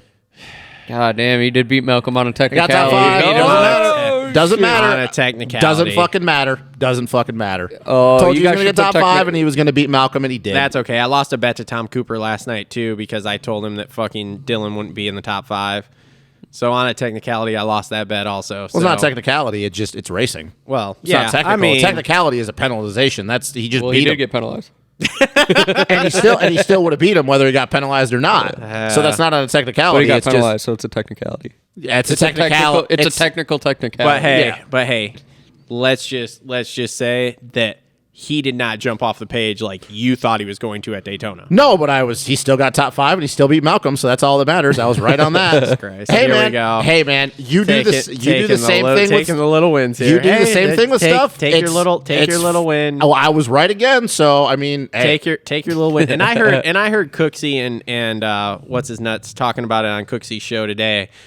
Dude, that guy won the outdoor title, and all you homers like you just went, he's gonna fuck it. Oh, Supercross, give me. There's nothing that's proven he can do anything. Like he won a 250 Supercross title. You want 250 Supercross. We could go down a list of guys He that did won win two. 250 Supercross titles and didn't do shit afterwards. There was There are a few dudes that have won 250 Supercross titles and ain't done shit too. But see, Yeah, here's the thing. so- Here's the thing, though. If you're Oh, just boy, basing here it we off go. of him being a champion, then you could say that he hasn't done anything. But you got to we got to stop doing this with guys saying they're not doing anything. He's still one of the best Supercross guys in the world, and he still can go out and get a podium at any time. he's still so good, he's but- basically our generation Ivan Tedesco, Grant Langston.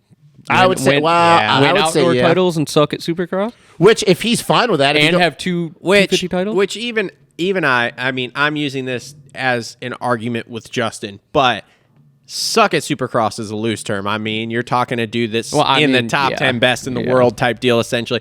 But it's just like I said, for lack of a better term, all you homers for fucking Frenchie, he won the outdoor title. Now he's going to win a Supercross title. No. That's not what's happening. He is doing exactly what we've watched him do in Supercross, which is what I think he'll continue to do, which is he has bad starts. He comes through the pack because he's fast, and he gets, in the top 5, 6, 7 every single race, and then every once in a while, he pulls off a podium or he's fast in qualifying. We all freak out. Oh my God, he's so good. But it's just, this is who he is. To use your term, this is who he is. Oh, he's man. he's a 3rd to 7th place Supercross guy, and he will. Chances are high he is going to very firmly defend that outdoor title. and which for this him, year. if he's fine with that, then that's good. I'm cool with that too because He I'm a ain't fine Dylan with fan. that, though. No, but at some point though, these guys, and I think that Dylan's smart enough, and he's been doing this long enough, and especially having DV there, that he realizes that hey, I'm never going to win a Supercross title with the way my starts are and the way I do things. If I just keep winning outdoor titles, then you know what? He looks back in history and we go, hey, he's just one of those guys where some guys are Supercross specialists. He's just an outdoor guy. He just wins a bunch of outdoor titles. And once again, if he is okay with that at the end of his career, that's none of us to say like that's a bad thing because he's still getting paid to ride a dirt bike. I'm not saying it's a bad thing. I'm just saying it's. But fun. there are people that will say that it's a bad thing because It's we can only fun- get it outdoors. It's fun for me to discuss with you guys who are all on his nuts about how not good he is. Fair at enough though. Supercross Fair compared enough. to This season is outdoors. not going how we thought it would either. No. So, like, to say that us being a homer and thinking, and I don't even know who you're referring to. The only person I know that said Dylan was Hopper. Yeah. Well. So, like, I don't know who else Trust said me. this. there are more Okay. people out there than just you and yeah, Hopper okay. who are very So to on my the point, Dylan train. my but- point is that none of us could have seen Anderson battling for a title. So this Yeah. season is going like us making a claim that Dylan's going to win a title. It's no crazier than the way Anderson's been riding this year. It's no crazier than Malcolm being on the podium a bunch of times. This season is just not going the way we thought. So to make bold claims is kind of the theme of this year. Well, I mean, I'm more shocked at how good Anderson's season going versus how Dylan's going. But that's what like I'm if saying, you were to go though. a percentage pie of shock, like I'm 75% shocked at how Anderson's season's going. And that's my I point, am though. So like that's something that 10% nobody. shocked at Dylan's season. But that's my point. Nobody would have seen Anderson doing this. So making bold claims this year is kind of the theme of how this series is going. yeah. So All right. So anyway, 5th place, Justin Barsha. I mean, Barsha's Barsha. Can we talk about the shake and bake? Oh God, yes, that was That's awesome. pretty damn good. That I was like awesome. that. Did That you was see good. that? I don't know what you're talking Him and about. Will Hahn had a fucking what's it called? Talladega Nights outfits on. Yeah, Will Hahn was the Old Spice guy. What the yeah, fuck's his name? I can't think of it. I don't know. And then Barsha dressed as Ricky Bobby. yeah, So they had the full NASCAR kits it was on. like hilarious. it was pretty funny. The meme I saw was "Tell me you're at Daytona" without telling me you're at Daytona. It was awesome. It was a good time. It was a good time. Marv, a very quiet 6th there again. came on strong at the end of that main. Yeah. He was actually closing on Barsha and Dylan and Sexton for a while. Yeah, I will say this: the racing, they were following "quote unquote" battles, but there wasn't really much battling going on. And Follow the leader, Daytona. I was gonna say the race to me was pretty boring. I even text Matt Mitchell after the 250 main. And I was like, "Man, that was kind of boring." Like, Yeah. I don't know. 250 was all right. I mean, you had some stuff in there. There was The a lot of Hampshire McAdoo battle. There was Yeah, a lot of jockeying going back and I forth. was gonna That say the thing. it wasn't really like, oh, he's going in, block passing him, going away, and then moving on to the next guy. It was like those guys just like slinky dogging the entire fucking thing, you know, or yo-yoing, Daytona whatever we School call with it. track blows. Yeah. So, Ken Atmosphere's Roxon, cool. 7th place. I mean, Hey, so about Roxon, I heard something. His dad's back. his or he- dad his old and chassis that guy. old suspension guy that they brought in when he was at RCH But I don't were think it's going there. to make a bit of difference because it's not the bike. We kind of came to the conclusion that Yeah, we think I that mean it's not the bike though, but If he thinks it's the those bike. people there give him closure. That's exactly what I said. And we kind of said the same thing. That is, it's not the bike, and everybody knows it's not the bike. But the thing is that if he thinks it's the bike, and then they can fix the mental side of that, then it'll be okay. But once I again, think that's why they're there. the though. things Yeah, that. But that's exactly what I'm saying. But I'll say that I said the same thing to him.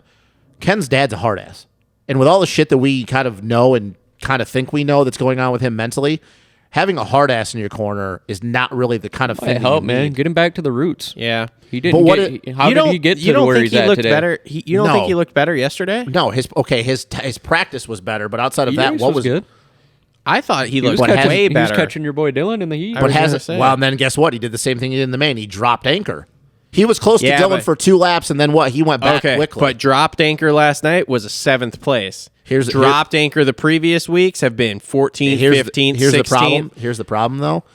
Doesn't get a good start. Where does he finish last night? Because he doesn't pass Anderson and Malcolm through the pack.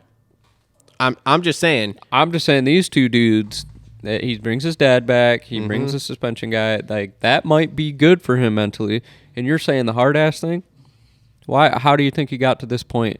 Anyway, his dad being a hard ass, growing up the whole time, and it worked to a certain extent. But Maybe if he he needs has to go back to the roots. If he has the issues that we have talked about, that's not going to help. Well, we'll see, man. I'm telling you that right now. I don't know. Last night was better. That's all I'm saying. It was better than it's been. It was better. But it here's the- wasn't Ken Roxon standard. And but that's it was and better. that's the thing, though. So, like, where do we see this going, though? Like, how? I don't know. How much further is he going to go? Because he ain't winning anytime soon. What did we see last time when they brought him in when it was RCH? Didn't he turn it around? Like it went. What? I don't even know what year Did that they- was, though. Was it for outdoor or supercross? I don't remember. I don't remember any of that. But either way, whatever. I mean, it's good sign to see that he's trying to fix it instead of just mailing it Oh, in. of Yeah. course. But my question is what is going to be looking like, though? Because, like, okay, so he gets top fives. Like, Ken mean, at Roxon this doesn't point- like top fives. He likes to win. Yeah. Yeah, And but at he's- this point, I think he's taking what he can get and kind of working his way back to that. I'm looking at the way the things have gone and the guys right now of the way they're riding, and I don't see him being any better than a 5th. And even when everybody's feeling it, He's not going to be better than Tomac. He's not going to be better than Anderson. He's not going to be better than Mookie. He's not going to be better than the way Coop's riding right now. So, okay, so he kind of fits into the Barsha thing, and Barsha's been going back and forth between 4th and 6th lately. Dylan up there, like Marv. Is that his best? Like, is that what we're looking at? Because here's the thing. Better is a relative term to what he is thinking it's going to be. And in his mind, he's thinking, oh, these guys are going to come back, and I'm going to start winning again. And does any of us at this table think that he has a shot in hell of winning any race this year? I think by the end of the year, you're I mean, honestly, nothing would surprise me because he won the opener, so it would not surprise me. That to feels like see years him. ago, bro. It does, but Yeah, it would but also remember, not surprise me to see him hole shot and run away with one. Yeah, or like, what do you have? Shingles or some shit in Salt Lake Yeah. City, and he rode terrible, faded back to like 12th. And then the comes next out the race next he weekend and fucking fucking wins. dominate. I hate Wasn't to- even the next weekend. It was 3 days Oh, later. I hate 3 to- days I hate fucking to say, you dominate. guys, there's been no proof that is going to happen this year. He won the opener. What do you mean? That was when the first race of the year, and let's be real, he shouldn't have won the opener. He wasn't good enough to win the opener. He only won because he ripped the start. If Anderson and Sexton don't go down, he doesn't win that opener by a long shot. We talk about circumstances that I'm just trying to be I'm trying to be a realist right now, and it's because I like Ken Roczen so much. It's not going to help. He is not good enough this year to win. He is not on Eli and Jason's level. He's just not. And with what Coop's doing right now, which we didn't even give him enough credit with how well he's been riding the last 3 weeks. Yeah. He's not going to beat Coop. Look, guys, I hate it as much as everybody else does, but I'm just trying to be a realist. This is not going to matter. He has not shown any possibility of winning a race this year.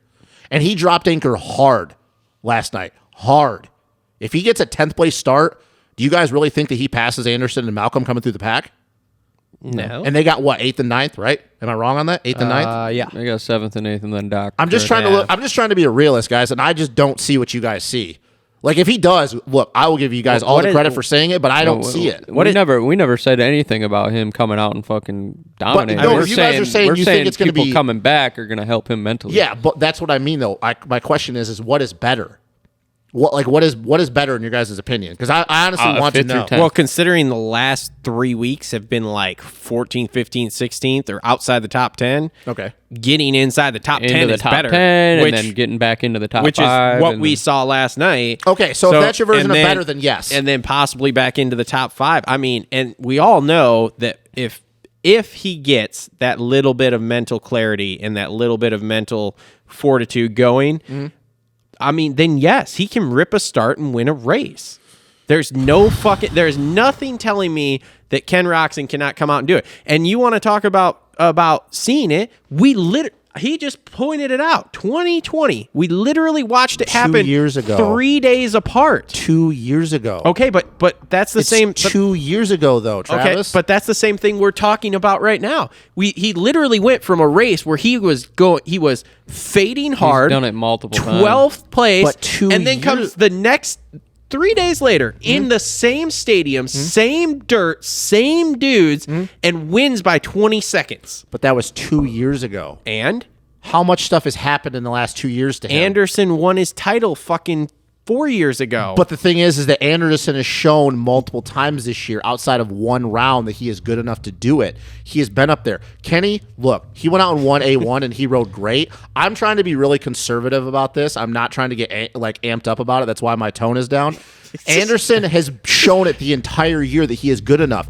Ken Roczen, not one time outside of A1, and you guys cannot deny that at all. I'm telling understand- I We're just want not. to see 5 to 10 out of him. we're and, not. and 5 look, to 10. I love 5 to that. 10's progress. If he does, totally agree with you, Cole. That is total progress. But I think that people are going to start expecting too much out of this coming back, that this is going to change fucking everything for him. And then once again, you know that Kenny, whether he says it or not, we know that he listens to the media. He's going to start getting it in his brain that, all these people expect things out of me, and that's going to start changing. And then it's just going to be the same thing over and over again. He's yelling at us about the I'm not the people watching the show. We're not even getting fired up about this. Like, yeah, he's gonna I'm fucking not win. either. We're just saying, would it surprise us? I just No. don't. To me, it would surprise me. Really? It would honestly shock the living hell out of me. Because there's been nothing outside of A1 where I've looked at Kenny and I go, this is the Ken Roczen that I've watched for the last 12 years ride a dirt bike. I would agree with that. I'm trying to be super conservative about But that. I know it's in there. Of course it is. We know in that there. he is still one of the most talented dudes to throw a leg over a dirt bike in the world right now. Yeah. But going off of what has happened this entire year, you talk about Dylan, it's the same thing. You have to follow what your eyes are showing you. And there's been nothing that he has done this year. Go that with has your eyes proven- and not your heart, Travis. If I was going with my heart, I would totally agree. I would say, you know what, Ken Rock's going to win the fucking title. I'm not going. But with my my eyes heart. don't show me that. I'm looking at, man, it's been terrible, but then at the same time, Oh, it's been as worse I than said, terrible. We've watched this. We've watched terrible like this before. But 2 years ago. I mean, the thing is it wouldn't surprise me if he came out next weekend and fucking killed it, podiumed, whatever. Yeah. But how much money would be willing to bet on that? Because that's the real question. Is like, because that how much money would you bet? If somebody came up to you and said, "What is the likelihood of Ken Roczen winning a race this year?" Honestly, how much money would you guys put down? I mean, what? I don't know that I would put money down. But Exactly, if you want to talk, that's the point. But if you want to talk a percentage of like, do I think he could win another race if this starts to figure it out? No. I'm not talking about figure it out. You have nothing. There's no information. You're just going off. Hang on. hold on. Do So I can I put money? Would you put any money on Dylan Ferrandis winning a race this year? You guys, this conversation has nothing to do with Dylan. We're talking about Ken. I know. What I'm I know. trying to- I just want to know now. What I'm trying to get across to you guys is this is what I want to know. Without information, all you have going off of what you guys are talking about right now, that happened 2 years ago, happened a year ago, his dad's back, his old chassis guy's back. If somebody came to you right now and said, how much money would you put down that he has a shot at I would winning? put no money on, but That's my point. I would not be shocked if he comes out of nowhere. But that's not my question. The question is that how much money would you put down? Okay, I wouldn't put any money Do down. I feel like he's way more fired up about this than we are? I'm We're just not- over here I'm like, not yeah, fi- you know, no, no, it no. might get him in a better mental I'm spot. not fired. He could I'm win just a trying race. to get. I'm just trying And to he's gauge. like- I feel like this all is I'm the saying is calmest we just I've think he's been going to be in about a any better. question. We just think he's going to be in a better. I guess mental I just spot. why I'm dragging this on is because I don't see what you guys are seeing. You can say everything you want till you're blue in the face. I just don't see what you guys are saying. We Because there's never no- said he would win. We just think he's going to be in a better mental spot. And I'm not either. I'm not saying that you guys are saying he's going to win, but I don't even see what you guys are seeing.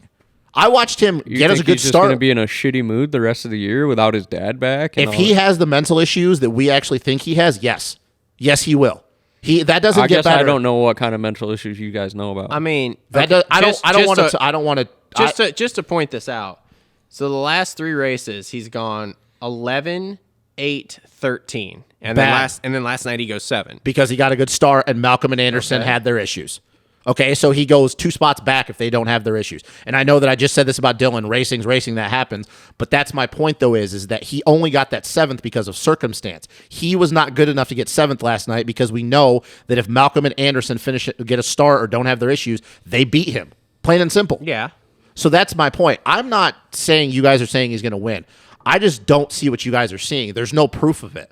You talk about 2 years ago and we last never year. said there was proof. We're still waiting on it. I just we, don't- We I said just he don't got see his it. dad and a suspension guy here. And I don't see What's that. going to happen? And I don't see Right? that happening. That's my point. I don't see any of that happening.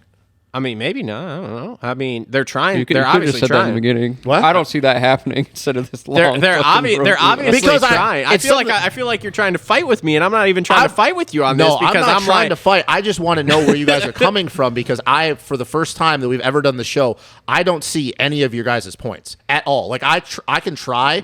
No, I don't like, see no, it. the point is he's got people here.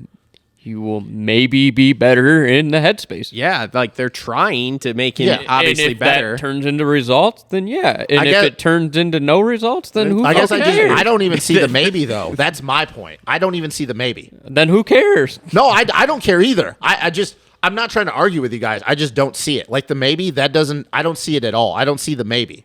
I don't see it at all. There's just no fixing him. No, Just no, put him there's out to fixing pasture. him. He's broken. Just put him out to pasture and shoot him in the ass. Like, If he has the mental issues that you said he did, once Yeah. again, we're not going to talk about that. Yeah. Oh, I wanna hear about this 'cause I nothing don't know about motocross this. related can fix that. yeah. Nothing at all. It doesn't matter what his dad does, his chassis guy does, what happens around him.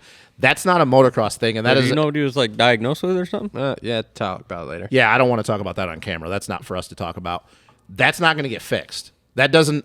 Motocross doesn't fix that. Yeah, I mean, yeah, I don't know. I don't know.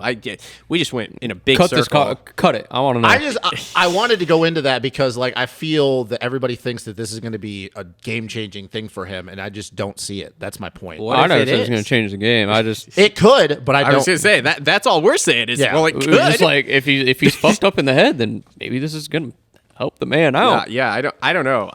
Like I said, I'm not. Yeah, very. This is funny because I feel like I'm usually the one coming at you like this. I'm like, what the fuck are you? But talking no, I'm not about? trying to come at you guys. That's why I'm being calm about it. I'm not yelling. You're being very calmly aggressive at us. I just don't see it. That's This is the weirdest He doesn't position. see it. We got it. Yeah. Okay. Anyway, moving on. So here we go. Now we can get into some meat and potatoes.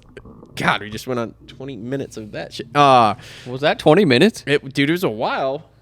We got 30 minutes. We started to get through 250. So cut it. I want to know about this mental Stu thing. and Ando. Text it to me now. 8th and 9th, they got penalized one position each. I was telling him before we started recording. That Mookie's a fucking idiot. Well, it wasn't his smartest move strictly for the fact he went down. He was trying to tell me that the lines came together. I'm not 100% sure. It was in the fucking sand. I'm not 100% sure the lines came together. I think Mookie went to hit him. Yeah, just like he did last year and ended up ass over tea kettle onto the concrete. And the only reason that I think Mookie went to hit him is because Ando ran it in on Eli on the corner before that, which then caused him to hit Mookie. And the only reason I think it spirals as bad as it did last night to the point where Mookie's trying to take him out there is because of last weekend. And this just goes right into what I'm talking about with Anderson. You cannot win a fucking title riding the way he's been riding because this is the kind of dumb shit that's going to happen to you. And like I said to him, I think this was dumber for Malcolm because he was way dumber for Malcolm. He was third in the. He was stupid on both ends. He was third in the points. I know that Husky's going to would have gave him a big bonus for getting third. And now that Coop's on a roll, and now he's third in the points, and I think he's like 5 points up on him. Let's be honest, Mookie's not getting that third place now, unless something crazy happens, which obviously could, but I don't see it. So now the chance of him getting third in the points is gone, and all that money he could have fucking gained. And who knows, maybe he even drops back to fifth. Yeah, in the and points. for me, like, yeah, that happened last week. You're pissed about it. Anderson runs it in to make a couple passes early in the first fucking corner. Which I don't even think that first one was not even his fault. A lot of people were saying it was actually Tomac. Okay, well, whatever. And then Mookie's just like, I'm going to try to kill this dude in the sand section. Yeah. First lap. Or you're just fucking going nowhere and burying. Yeah, if I'm going to try to take... wait a second, Jesus. If I'm going to try to take him out, like, I'm going to fucking take him out. And then I'm the whole gonna thing... find a corner where I can do it. And I said this to him before we went on. Like, I actually think that Anderson was faster than Malcolm. Because I was just getting ready to make another point. When they were coming through the pack, Anderson was way back. Like, well, he made that they were mistake. there, but Mookie was...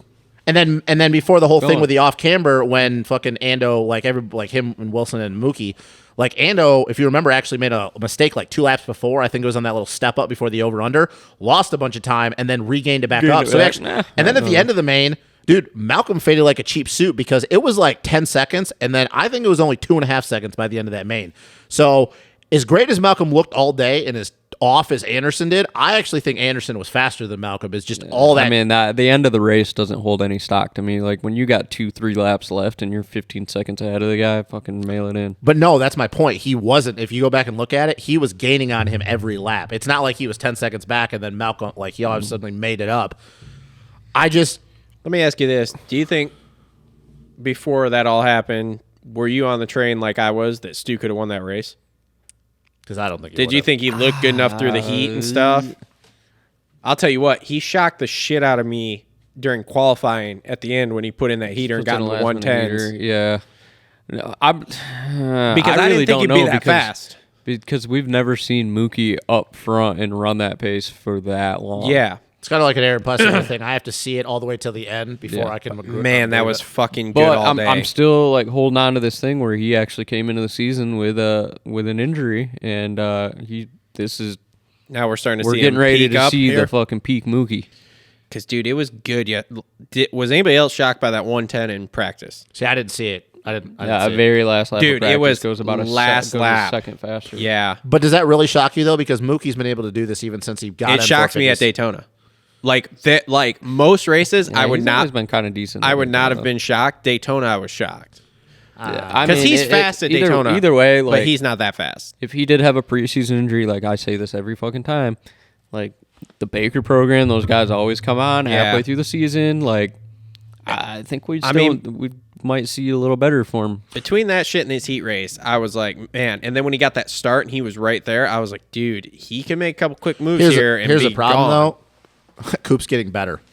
Well, yeah. And now we talk about Tomac and Anderson, and we know those are two guys. Even though Anderson's going through the points thing now, Coop's getting at better. Peak form, I don't think any of those guys can beat him. And see, that's my thing though. Is now we keep talking about where's Mookie going to be? What, to Cole's point, was the injury a problem?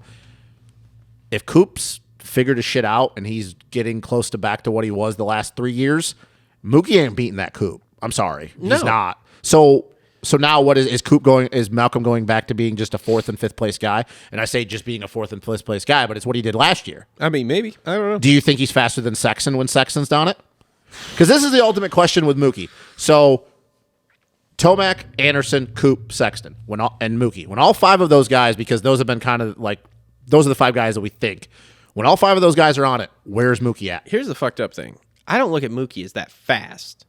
It's almost like a Coop thing. I don't look at him as that fast, especially right now. What? He's balls fast. Especially right now. Yeah, but he doesn't look fast when he rides. You know what I'm saying? Especially ain't right like his now brother. when he doesn't have like the whoop speed that we've seen, you know, Yeah. just that fucking light speed through the whoops. Skip across 5 whoops. Then it's like That it's bike hard to won't do see it. it. It's like yesterday. I'm like, where the hell did he go 110 in practice there? Like, where the hell did he make that up? Because the whoops weren't that long or hard for anyone. Like, they were whoops, but whatever. And, like, the rest of the track, it was like, where is he making up all this time versus everyone else? Like, I don't know. But like I said, my question to you still is that when those 5 guys are on it, I where- just think he filters in the top 5 somewhere, and I think it's start dependent and track dependent, So, to be honest with you, because I is think it the there's same going to thing be as last year? I mean, probably. So that's the biggest thing with Mookie is everybody's like, oh, like he's on a factory team, he's gonna do this and do that.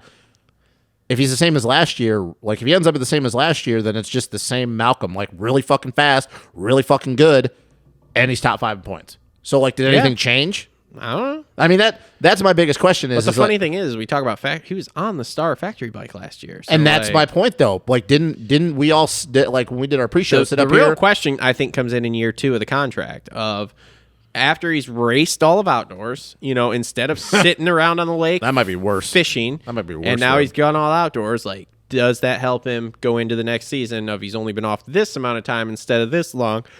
I don't know. I'm seeing glimpses of being better, but I just see the same thing I did last year with Star. Really, really fucking good, Yeah. but he's never gonna win a race.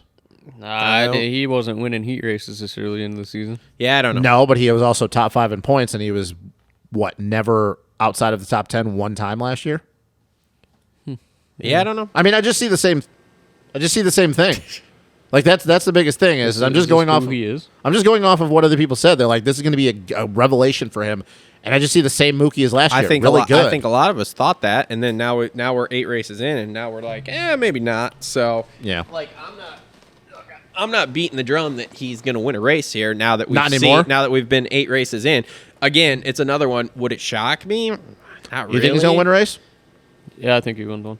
You still think he wins? You still on that train? Like what's your percent pie? Like, what percentage do you give that he wins it? Bold. I think he wins one, dude. Like, you get to the end of the season if the title's wrapped up by Tomac or Anderson. But do you think or the whoever. title's going to be wrapped up by then, though? That's Yeah, the thing. yeah. dude, I'm still not not with on board with you. that. I mean, dude, you're talking 17 points now. This is and don't get me wrong, Ando's been fast and stuff, but Ando's been fast and he has not been able to beat Eli every single race. Yeah, but Eli also hasn't won every single race either. doesn't matter. He's still got to beat Eli every single race at this point.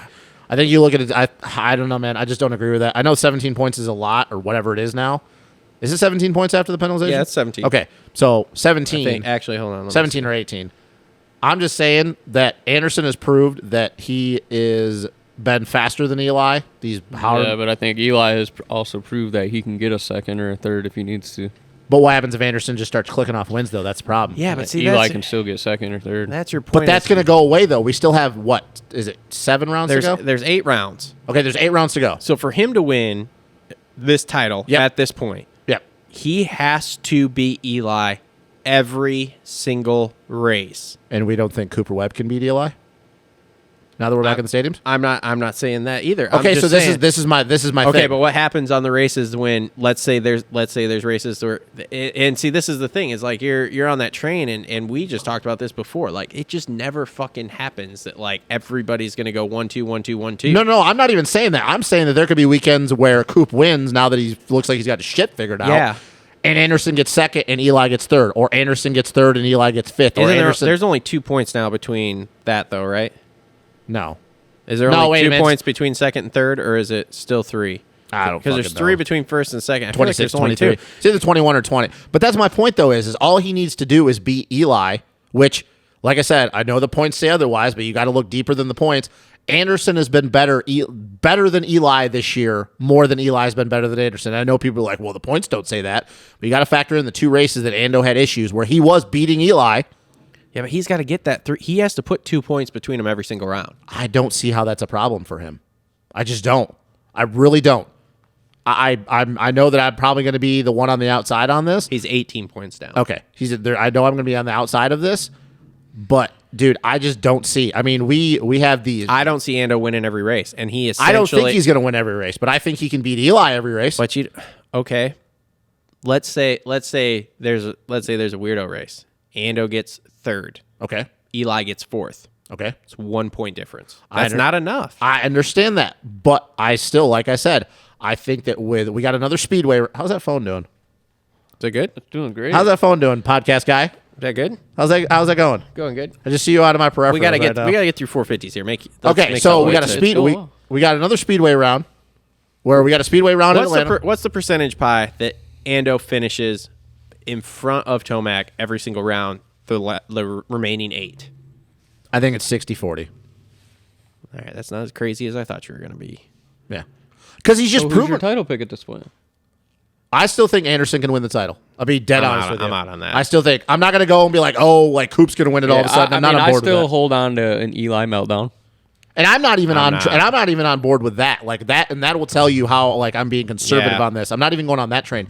It's like I've said, if you go back and look, if you just dissect every race that has happened this year, and you take in the account of what has happened, everything from start to finish, Anderson has been better than Eli more than but Eli's are you been. taking into account all the weirdo shit that's happened to Anderson, like Yes, last night? Yes, I am. Because that kind of weirdo shit's happened to him. And if you look at you it, don't think Tomac's going to have a meltdown, well, then that means Anderson's going to have some more weirdo shit happen. okay, so how many And could you then see Anderson winning races and Coop getting in between them a few times? I could, yeah, but So that's not going to take much then. So now you're looking at 5 points. But like we're saying, 4 points. Anderson has to finish ahead of him every single round, and I don't see that happening. Okay. There's just there's no way. Number one, we got another Triple Crown, Which Anderson was better than Eli at the Triple Crown. and he still lost to him. I understand that he lost to him Like, because you of what can keep happened. saying he was better, but he still lost to him. And he's I- been better most of the first part of this year. He is still lost to him. It's the other X Factor stuff That's what I'm talking about. It's all the other shit you have to factor in. And it doesn't take much for a guy like Jason Anderson with the way he's riding to clean up those few things. He cleans those up, Eli's not going to beat him. Unless Eli just goes beast I don't think mode. he can clean up the mentals of the other guys that he's pissed off out there. Yeah, I was going to say. Well, as long as he's in front of him. Malcolm, or Malcolm pulls his head out of his ass and decides, okay, we're good, we're even, then I don't. Who else is he pissed off this year that's even on his level? I don't know. Nobody. That's the thing. Nobody. But, hey. Marsha? I was gonna Barsha's not on Anderson's level. Yeah, but look at Bogle. You don't got to be on their level. When they're lapping you, you're fucked. Yeah. So, Then there's going to be an investigation, and the AMA is going to step in. Okay, but they're still And not. they ain't gonna do dick. I was gonna say, but they're still not. No, but they're gonna If he's coming through, and he gets fucked on like that, they're not taking him from 6th place to 3rd place because he got fucked on. So No, but who is he pissed off? I don't know. I'm just That's saying. the thing. I don't think he's pissed off anybody else other than Malcolm. No, I mean, him and Barsha said they're good, whether we believe that or not. nobody but that we know of at this point. I don't know. Like I said, I don't. See I will it say I still happening. think he can win I the think it's a title. long. I think it's a long shot for him. I'm more of a. I still think he can win. I give him like a 30% chance he wins this title. I just think there's too many X factors outside of him, and with the way he rides and comes through the pack and shit like that. And I just don't see him beating Eli every single round for 8 rounds. I still think he can do it. Lest we forget too, this is when Eli's the best too. I mean, okay, but like Anderson was still better than when Eli was the best. Like, take out Daytona, Anderson was faster than him the last 2 weekends. I'm just saying, I don't even think we've seen quite the best Eli yet. I don't agree with that. I don't agree with that at all. There's nothing to prove that. Eli's been really fucking good this year. His starts have been really good. He's been at the top of the board in practice, top of the board in the heat races, fastest laps. There's nothing to prove that he's going to be any better than this year. Because if we go back to the fact of him maturing, he's not going to go full beast mode if we're going off the fact that we think he's matured. He's not going to drop the hammer and try to go that way 2017 Eli. So unless you think that's going to happen, I think we have seen the best of what Eli has and the best of what Anderson has. And that's my point is the best of Anderson and the best of Eli this year, Anderson has been faster than him. Not by much. Like Agree. that. He still is that faster. much. He is faster, That but much. Anderson. He's still 18 points Okay, behind. okay, and that only happened last night because of Malcolm. He was It's still because of a 6 decision points that Anderson behind. made. And what happens if that doesn't happen? Where are the points? See, you guys are going. It's the what ifs. Where we keep going with the what ifs. You guys are doing the same thing I'm doing. You're talking about okay, that happened. I won't even go with what if. I'll go with he was still 6 points If behind it was a going speed into last contest, like a drag race from one end to the other, Anderson would be winning. Yeah. And that's the thing. If you are fast enough to win and come through the pack, then I'm going to pick that. I'm kind of going off of what you say. Eli Speed, can do we that work too, with though. speed. Eli We do can work- do that But too. Anderson's speed is better. That's the thing. It's a little bit better. And I would trust that Anderson, because he's shown he can do it more this year, I'm going to take that. I would much rather see Anderson win the title. I don't really care who wins the title at this point. I just think that Anderson can still win this title. That's all I'm saying. I mean, And he's- I'm he's honestly still in going it. against everything that I say. I'm actually going with what you say. You talk about the speed thing. I somehow have reversed and gone to what you have done in years past. And once again, I'm going to take the fact that Anderson is faster than Eli. You fired up. Bro. I feel really I'm like not he's fired being up. really You need aggressive. some. You need some tonight. Mia. I am conservative right. you How's your phone doing, bro? It's doing great. Someone's calling me. You need some Mia. It's I am definitely con- my grandma calling me. Oh wow. Look, You need to I'm answer that? I guess I should probably answer it. You go take a call, man. I'll meet you right here. Go take a call. look, I'm being calm Yeah, about it. I'm not. I don't know. I feel like you're being a little aggressive How? tonight. No, you know my aggressive. My face gets red. No, yeah, you're not red faced. So I'm screaming not- At me, but I'm- man, you're like real passive aggressive tonight. because it's. I'm trying to get my point across. Like Maybe I I'm too mellow tonight. Maybe I should get fired up. I'm just trying to get my point across. Like I don't. Because I fully believe in this stuff. Like I'm not just saying this. Haven't I said multiple times though that I agree with you that Anderson is faster, but Yeah, I yeah. just don't see him beating Eli every single round Yeah. for 8 rounds in a row. And I Don't like I see said, that. I respect that totally. I'm just going off of what I've seen, and what I've seen that Anderson, like I said, the points will say different, but circumstances, Anderson, when everything is clicking for him, has been better than Eli this year. Yeah. It's just stupid shit has happened. Just like we could say that if fucking Barsha doesn't saw off his front wheel and doesn't have a radiator issue, Yep. Anderson's, they're probably pretty much close to tied at this point. Yeah. So like we can go the what ifs and who did it and whatever, but that's my point. Is I don't think it's over. I'll just say that I don't think it's over. Well, it's with- not over. They're with not. 8 They're rounds- still within. He's still within a race, Yeah. and I mean, yeah. So And once again, if Eli has a fucking meltdown, yeah, there you- then things get interesting. So. Which- all right. Moving on. So we got Dean Wilson, most consistent guy ever at 10th. Bogle 11th, which was a good ride for Bogle. can I one say a thing about Bogle in the LCQ when we actually got to watch him for a few laps? When you just watch him ride, you still like for me maybe I just get in awe because Still like he's yeah, so super he's so butter, fucking good. like, weird. He's so fucking good. Vince Freeze 12th. Okay, Chiz is 13th, which we just found out he's now filling Oh, the in Star. for the Star guys on the East Coast rounds. Speaking here of at that, this how point. do you think this is gonna go? It's been a while since I've been on 250F. You think it's? I mean, I'm not gonna go as far as Cole saying a podium. I think he's gonna shake some shit up for people. I mean, I see him in the top 10 easy. Oh, for sure. I don't think podium. Yeah. That's gonna Be interesting to see how it goes. pump some new blood in there. McElrath 14th. Marchbanks, good 450 ride to 15th. God, dude, he was good, but that whole bar situation reminded me of Mitchell at Redbud in 2020 when the bar snapped. Yeah, that was wild. Yeah, but at least Mitchell crashed. Oh, I know. Like Marchbanks just that was a great commercial for Mika Metals there. What happened? Oh, my handlebars broke. Mika Metals. Mika Ride Metals. Mika. That was good though. Yeah. He was fast. Yeah. I mean, I am on board with. I think he's. I was worried that he was going to tire out. I'm on board Yeah, I was with. too. He's going to be a pretty good 450 guy. I think he's going to be a good secondary 450 guy. I'll put it that you way. think he's a factory 450 guy? No, I don't go that far, but I think he's. I hope that. Well, I Oh, hope he's that going to be a Hawk- good Club MX 450 well, guy? hold on. So I think he could be a secondary factory 450 guy. I don't think so. But I'm not sure that the whole way the pro circuit thing happened that he's going to get that opportunity with the rest of his career. I think he's I gonna think he's going to be a little tainted. yes. I think Brandon. I hope that Brandon Haas and those guys put him on that 450 for outdoors. yeah, we'll see. I think that he could be one of those guys that like rips a hole and leads for 20 minutes and then Yeah. goes backwards. But no, it wouldn't surprise anybody. Look, I just like watching guys reach their full potential. And I Yeah. think that he could be good on a 450. All right, we got to keep moving because we got 250s. Brayton 16th. Anybody hear what happened to Brayton? Did he go down or something? Probably just said, fuck it. Probably just really emotional. Probably just, I don't want to ride here. Jesus Christ. Probably got halfway to Just that happened main. to be there. Got halfway to that main. Did you talk about Bogle, that sexy motherfucker? I Oh, just God, said that, yeah. dude. That LCQ, you forget when you watch him ride how fucking How good fucking good he is. Yep. That sand section where he just like stood up, did some hurling shit, let the back end take some weight off of it, and then just, dude, it was great. Yeah. Love He was out there just cruising. But also, season best for Mr. Bogle. What did he get, 9th? 11th.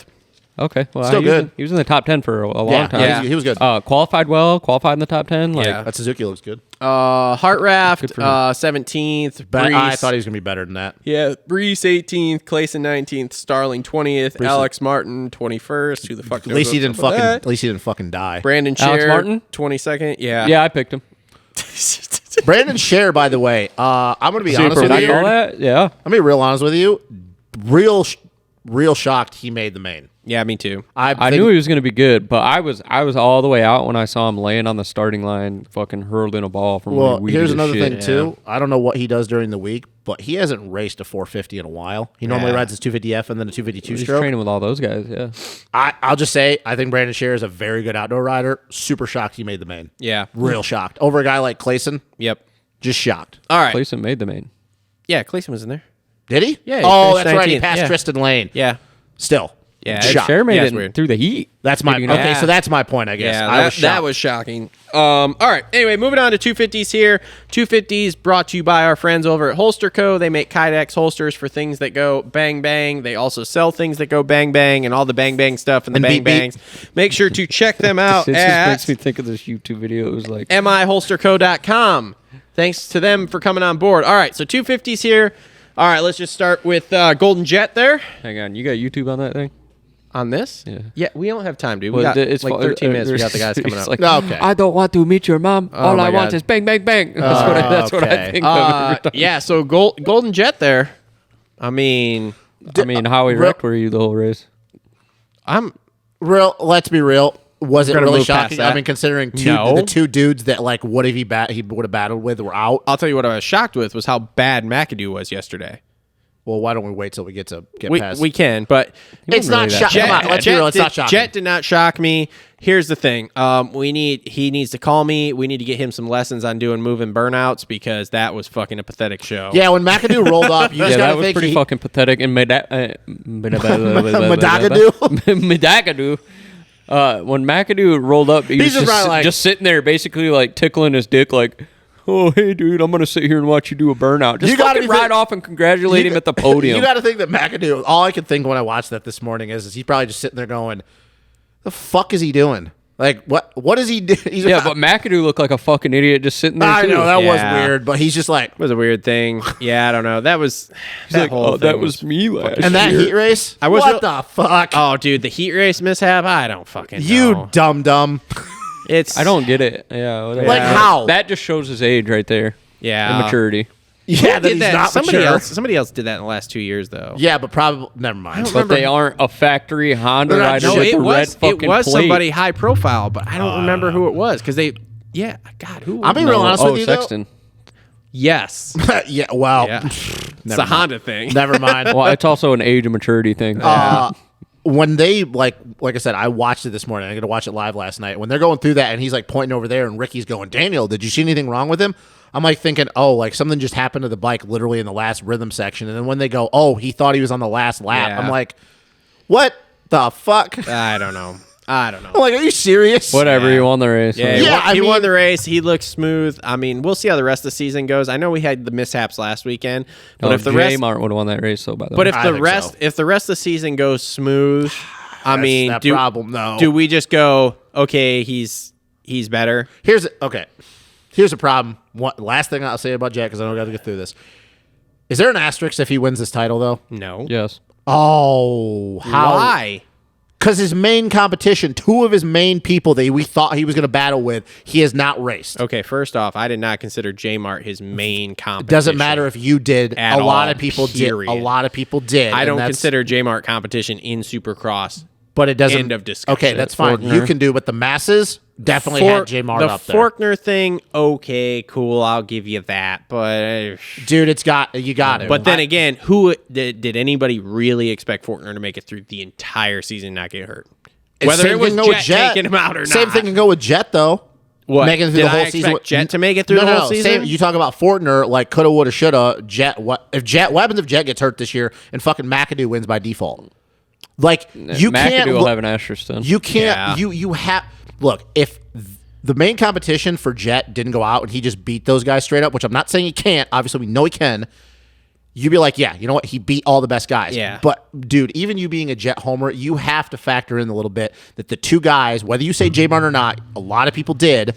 You have to factor that in. If he wins it, he deserved it. He stayed healthy. He did everything right. But, we do this with everybody. Like Chad Reed, when Chad won the title in 2008, look, Chad killed it. There was no way he was beating James Stewart that entire year. But again, and there's an asterisk next to it. Okay, but here's the point. You put the asterisk next to these guys who aren't considered the fastest. Jet has been the talk and considered the fastest since he got hurt in the preseason. I understand that, but you just related to Jason Anderson and Tomac. We just talked about fastest doesn't always win. So you don't put an asterisk next to him because he was considered the fastest person. Like, I don't believe you're going to hear any of that talk, no matter, even if McAdoo gets hurt at this point. I don't think you hear any of that talk because he was expected to win. He also, though, is beating competition that we know is not on his level at all. So is Christian Craig.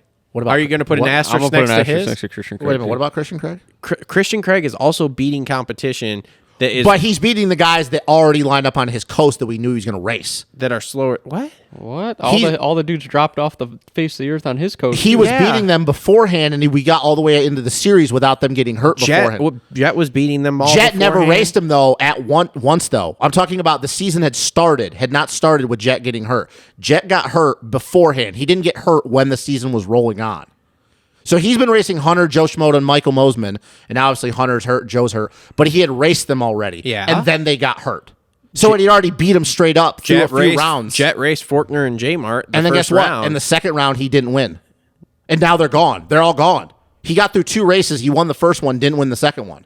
I mean, he beat him in that second main. It doesn't matter. He didn't beat him for the overall, though. The only person he didn't beat for the overall was J Mart. And that's my point. So, like, I don't know how I can explain this anymore. He's already got into the season, raced them twice. He won once, didn't win the other time. Christian Craig had already bitch slapped Mosman, Schmoda, and Hunter Lawrence until before they got hurt. So you're saying because he only raced one race and beat him straight up. We don't know what the rest of the season. Okay, so what happens if, like I said, if he gets hurt and McAdoo wins the title? Are you going to say that McAdoo deserved to win the title? No.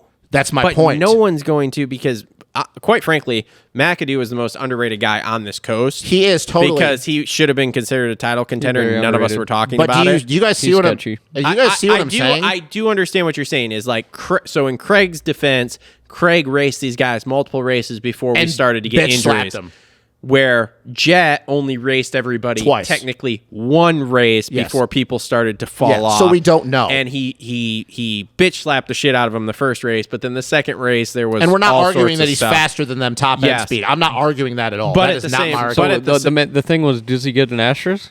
No, I think he's got to, man. There's no way anyone says that because he was considered the favorite to win it anyway. I don't think he was the full on favorite though. I think that he was the favorite in most people's eyes, but it was close. The only with other, Fortner. I was gonna say, the only other person they were talking about was Fortner, and no one talking throughout the industry said, "Yeah, Fortner." I think the industry's a should little do fucking this. blind though, calling the man for an undefeated season 1 round in. That's Get the another fuck thing, outta too. here. That was a dumb fucking call. Even I wasn't on that. I'm just train. trying to go.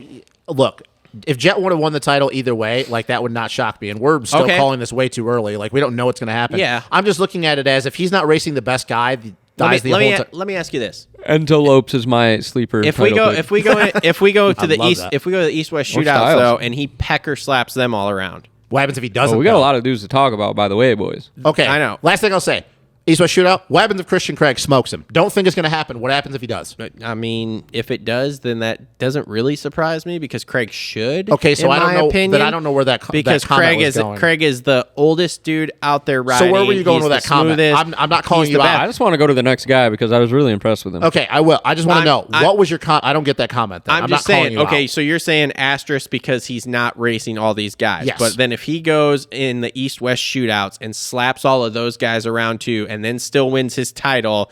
In your I don't mind, know then if he'll slap everybody around does that, that kind of negate the asterisk thing? Because I mean, now he's going out yeah. winning races against those guys. It could, yes, it Okay. could. But if he goes out and Christian, which once again, last thing I'll say, don't think it's going to happen. If Christian goes out and bitch slaps him, you have to put the asterisk next to it because he's not like that's even proven he's not the fastest guy on the 250. I think Jet is the only 250 guy that matches Christian's whoop speed.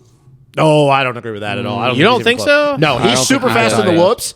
Christian, Christian's no. a little better. I would be And Christian's way more I'm super consistent. interested to see them on the East-West shootout, and like I really want them to ride next to each other in the whoops because I want to Christian- see it. But Christian's also way I mean, more like consistent Christian in the whoops, dude. It's He's faster than it's- 450 dudes. It's like fucking Justin glorious. watching Mia. Yeah, it's Why do we fucking keep bringing glorious. up Mia? I don't really care. Never You're mind. in love with her. No, I'm anyway, not. all right. So Styles Robertson is a sleeper Daytona pick. I want the kid to stay healthy. No, Styles Robertson, man, I think he can be a title contender. Not maybe next year or the year after when some Yeah. of these guys move up. I mean, last year he didn't get a full season in. He hasn't He's gotten a been full pretty season. Fucking He good hasn't this year. gotten a full He hasn't season gotten a full yet. season yet. That's what I'm saying. His rookie year, he had issues. He was like sick, and then he had shoulder issues. And then 2021, 2020 he had knee issues. Last year he was sick, and then we all know all the shit he's had going on this year. I don't think he's literally been healthy for an entire year since his No, last man, and amateur he's year. led laps, gets a start, like, And he's even led laps outdoors. he's- I tell you what, he's pretty fucking good. I dude. think I have to agree with that, and I'm gonna be real honest with you. I actually would take it a step further that if some weirdo shit happens and Jet doesn't ride the 250 outdoors, he goes 450, and it's just J Mart. If Styles is healthy leading up to that point, I don't think he's not a pick over J Mart. That man's got to be in the conversation for being the next guy to battle for a title.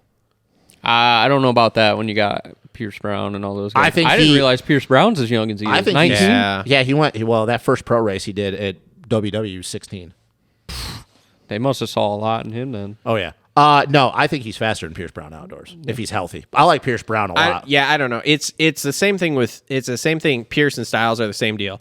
They need to stay healthy and off the ground. If they can do that, I think these guys. I mean, either way, Styles next has thing. impressed me. Yeah, he's fast. Yeah, and not a lot of people are talking about him. No, but that's because he's hurt all the Who time. in the hell would have thought that after round 3 in the points, like Jet, okay, and then McAdoo, and then it Yeah. would be fucking Styles Robertson, Pierce Brown, and fucking Enzo Lopes. Yeah, That would be your third on back. yeah. Didn't call that one. So third place last night, McAdoo supposedly hurt his knee in the heat. Okay, Shocking. Cool, whatever. I mean, dude, he looked like dog shit all day, right? McAdoo? Yeah, I didn't think he looked good all day. Like, No, I don't know. Yeah, Jordan Smith passed him how many times in the heat race? yeah, dude, it was. God, that's another thing too. But I got Jordan to Smith thinking, looked like, great in Jordan that heat Smith race. won Daytona. so yeah, did on the TL, McAdoo. in the so, KTM. yeah, He looked. Jordan Smith looked No, so he good. won on a Pro Circuit Cowie 2018. yeah, Jordan Smith? yeah, I thought 2018 he was. Oh, that's right. He was on the KTM in 2017. yeah. I don't know, 44. man. That to me was a very subpar performance for McAdoo, and maybe it was Daytona, and maybe it was his knee was hurt in the main or whatever. But this is what McAdoo does, though, man. Yeah. He rides too much with his heart, not his brain. I don't know. You rode with some fucking heart and came from a ways back. He did, Now, man. Don't but get it- me wrong. The end of that race, all of a sudden it like clicked, and it's like he started moving, but it was Yeah. way too little, Hampshire too was late. in his ass. Yeah, he was just in his ass. I don't know, man. Oh, by the way, I picked Hampshire and he tucks the front. So wheel, did I. Yeah. Yeah, that was Yeah, looking me great. too. He was looking real Yeah. good halfway into that main, and just Yeah. nope. I was surprised. Maybe he's missing half of his brain or something. Maybe I don't that's know. why He's riding missing. so He's well. missing half of something. Pierce Brown, fourth place, wasn't down in the Brown. Great, Real good, man. great battle with him. Dude, Pierce McAdoo, Brown has RJ. his days. He does. He does. think If they're he could gonna- stay out of the dirt, it would be interesting. I think now that we're going back into the stadiums, man. Speaking of him and Styles, with all these dudes out, yeah, I they're gonna get some podiums. I think. tell you what, maybe not Jet, but McAdoo, he's gonna have his hands full. Yeah, He's going to. I think that those dudes can give him all he needs. all day long, All day and long. twice on Sunday. Yep, Maybe 3 I think times. so too. Maybe some pasta. So Enzo Lopes, like you said, the quietest sleeper on this coast here, that dude. kid is awesome. Did anybody think it was funny when he was battling Phil? And Oh, Phil was probably like, "Oh yeah, I'm fucking this guy's sister." And he was like, Wait, my what? brother-in-law right behind me. Wait, what? What? Phil is banging Lopes' sister. Didn't know that. You really? Oh, it's hilarious. I don't keep up on that shit. Yeah, it's man. hilarious. No, like that's who. And like Lopes Phil, like, because they're always giving Phil shit. How old's Enzo's sister? I don't know, but they're always giving Phil shit for like being in an actual relationship. Yeah, and she's it's like with a Lopes' lawyer sister. or something, dude. Like she's really Yeah, and smart. she's got her fucking shit together. Yeah. and- No, I definitely. It's was hilarious, not- actually. Not. And it's like- never mind. and it's nope. Phil. And not- it's super funny because Lopes calls him his brother-in-law. yeah. So I So thought that it's was super funny. great. definitely not it. But dude, he's been really good this year. Phil's Enzo? been fucking or good. Phil? I'm talking about Lopes. Oh, yeah, but oh, Phil's no. been fucking good too. Well, I Yeah, mean, but we'll we're get to on him. Lopes right now. Enzo, We're on Lopes. Dude, Chill out. Hold Enzo on. is We'll get just, to Phil. he's solid, man. Like, I don't agree with that comment that I think Ricky made in the heat race that Enzo's had a rough couple years. Yeah, like he's been healthy. But, dude, he's kind of always been a top 10 guy. Yeah, I mean, outside of his yeah. rookie year. He had a rough couple years, but there's a reason he came into the sport with a Red Bull helmet on. Yeah. But you're right, rough Brazil. years, but he's also gotten top 10s in those rough years, though. Yeah. I mean, So, like, I JGR Suzuki was what, his rookie year? He Yeah. had a Red Bull helmet. Like, I they don't- don't just fucking hand those out. Like I No. said, I don't agree with Ricky's comment. Not that it's a big deal, but he's like, yeah, Enzo's had a rough couple years. I'm like, dude, he's pretty much been a top 10 guy Yeah. his entire career other than his rookie year. Yeah. So I don't call that rough in my opinion. Yeah. I mean, he's raced I some mean, he got stat- hurt last year. Yeah. Like, he's been. And then the COVID year though, dude, he was like 7 to 10 the entire time. Yeah. And he's had some stat coasts in the past. Yeah. Jordan Smith, 6th place. That was a good race for Jordan. 2 good weekends. Yeah, I mean, for if him, Jordan like, keeping on his 2 wheels. if Jordan just gets 4 to 6 for the rest of the year, man, Great. awesome, Great. dude. That's a perfect year for him. Good, Build yeah. on that. Side note: does anybody know if that team's going outdoors? I don't know. I have any idea. I really hope Jordan. I hope they go outdoors. I want to see. You Jordan know who's Smith. managing that team? Martin. Yeah, dude, it's fucking awesome. Yeah, and I guess he's super fat right now. Is he? Yeah. It doesn't surprise me. These Yeah. guys quit racing and then all of a sudden they can eat. yeah, They dude, don't they, try. they haven't had a fucking hot meal in years. Yeah, one Yeah. of my buddies, his dad, or no, I'm friends with his dad. The dad, his kid trains down there, and when we were at Ironman, when I was talking to him, like when they were down there doing like, you know, press day for the firepower team. Yeah. I guess like some big old fat dude rolled out on a Honda 450, no numbers, no jersey with a name on the back Just of it, and fucking everybody's like, shredding. and they're like, who the fuck is that guy? And he went out there and just like rolled past Jordan and fucking Fry. He takes his helmet off, it's fucking Martine. Jesus And they're Christ. like, holy shit. RJ did RJ things for 7th. That's a very RJ move. I hate Thanks RJ. for that. I picked it, Fuck and I my was fantasy very team. shook to pick him, but I'm like, he's I hate from was fucking too. Florida. He's up. I hate Yeah. RJ at He's this got the point. speed to win sometimes. I'm but over I him. planned He's on a him just fucking being in the ticking top time 10. bomb, dude. Yep. He's gonna explode some. Phil, like you said, I mean, underrated good rider this year. I would say so. Yeah. I definitely, probably one of the better years of Supercross in his career. Yeah. I actually think it's would that go as far as veteran- the best. The best. Veteran, used to- veteran savvy, bro. Remember those Canada deals? Those days, the Canada Oh Kawasaki? god, he was used to trash. He crash really a- wasn't that good on that JGR Suzuki either. He crashed a lot. Yeah. I Or mean, the 450 JGR Yamaha days. I don't veteran think he savvy, wants- bro. I don't think he ever wants to talk about those days. No. ever again. Oldenburg, 9th. Okay. Thought he was whatever. gonna I be was better. expecting a lot better. Yeah. Yep. I mean, seriously, like, I don't know. I guess Yeah, I just whatever. expected top 5. Varese 10th. That was a good ride for Varese. And that was a because he was hard- on my team. He was and on I my fucking team took too, him and I off. was sweating him in the That was a fucking hard. LCQ. That was a hard fought 10th too. Yeah. Like, dude, he came from way back. I was really sweating him in the LCQ because I thought he wasn't even going to get in. Then he got in, and I was like, well, whatever. Fuck those points. Like, no big deal. And then, boom, next thing I know, he's like 10th, 11th, 12th. I'm like, holy shit. Well, yeah. Just stay there. Well, Don't yeah. fall. in the LCQ, I thought 2 guys from the same Kawasaki team were going to take him out, and Brock Pappy and Hunter Sales. Yeah, exactly. I was No, it like, he's fucking really Hardy about to- Munoz, wasn't it? Yeah. No, well, Hardy beat him, but Hardy's not on the same team. Sales and Pappy are on the same team. Yeah. I was like, he's about to get screwed by both Kawasaki guys. Okay, let's speed round the rest of this. So Jace Owen 11th, okay. John Short 12th. Good John Short, man. Typical John Short, Love just it. there, Love that awesome. Henry Miller 13th. Henry Miller's becoming a main event guy, by the way. Henry Miller's fucking good, dude. For all the Outdoorsy. shit we had for him before due to fantasy purposes, he's every He's week always now been he's a in the very solid pick outdoors. He's real. I hope he rides at 250 outdoors. He's real good outdoors. Hardy Munoz, baby. Should have. Fucking I'm in. staying away from that for a 10-foot pole, dude. We're Yeah, in. because he I made Daytona almost picked last him year. yesterday. He made Daytona And after a last year. shitty qualifying effort, the guy I said that was gonna make it made it. Who was that? Hey, did you pick him? Grant Harlan? Yeah. Oh, yeah. Fuck yeah. I Grant picked him. Are you Harlan, kidding me? 15th. Good job. Grant Harlan's on my team all day, every day when I can pick him. That was the one way that he got me in points before the penalty. Lance Kobush, 16th. Brock. Good for Didn't expect that either. Good for Kobush. He hasn't made Yeah. a main in a long time. Yeah. Brock. Is it Pappy? Poppy? Brock Pappy. Pappy, 17th. Cullen Park, 18th. Derek Drake, 19th. What happened to Derek Drake? Does anybody know? He did Derek Drake things, dude. Yeah, Yeah, but so did Jarrett Fry right behind him. Jarrett Fry, 20th. Jack Chambers made the main. So that's your boy, good. your boy's boy. Yeah.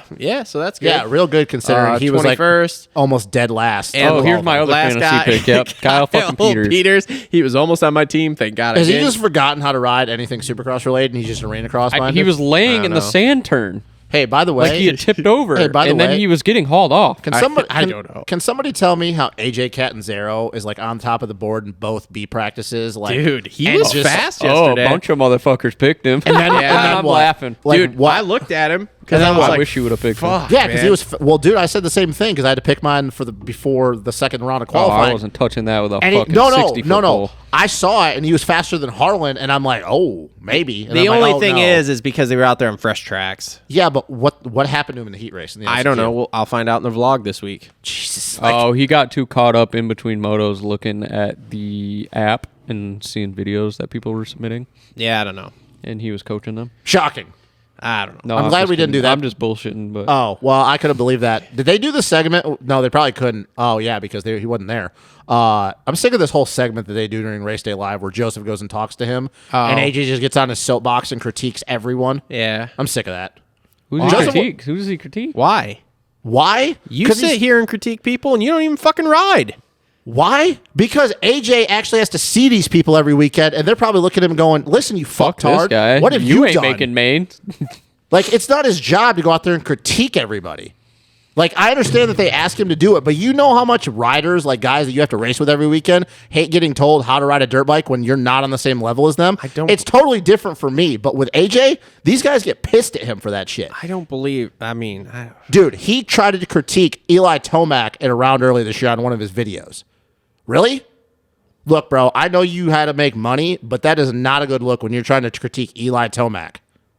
I mean, It's- Tomac probably doesn't even know, Bullshit. nor does he care. No, he probably doesn't care, but he definitely knows. Why would you care? I don't think anybody cares. They probably I just, just- laugh at him like, shoe fly, don't bother I me. mean, But the guys in his own class, yeah, they definitely care. I don't know, man. If I'm a dude making mains, It just and- makes him look and dumb. winning, like I don't It does. care. It just makes him look dumb.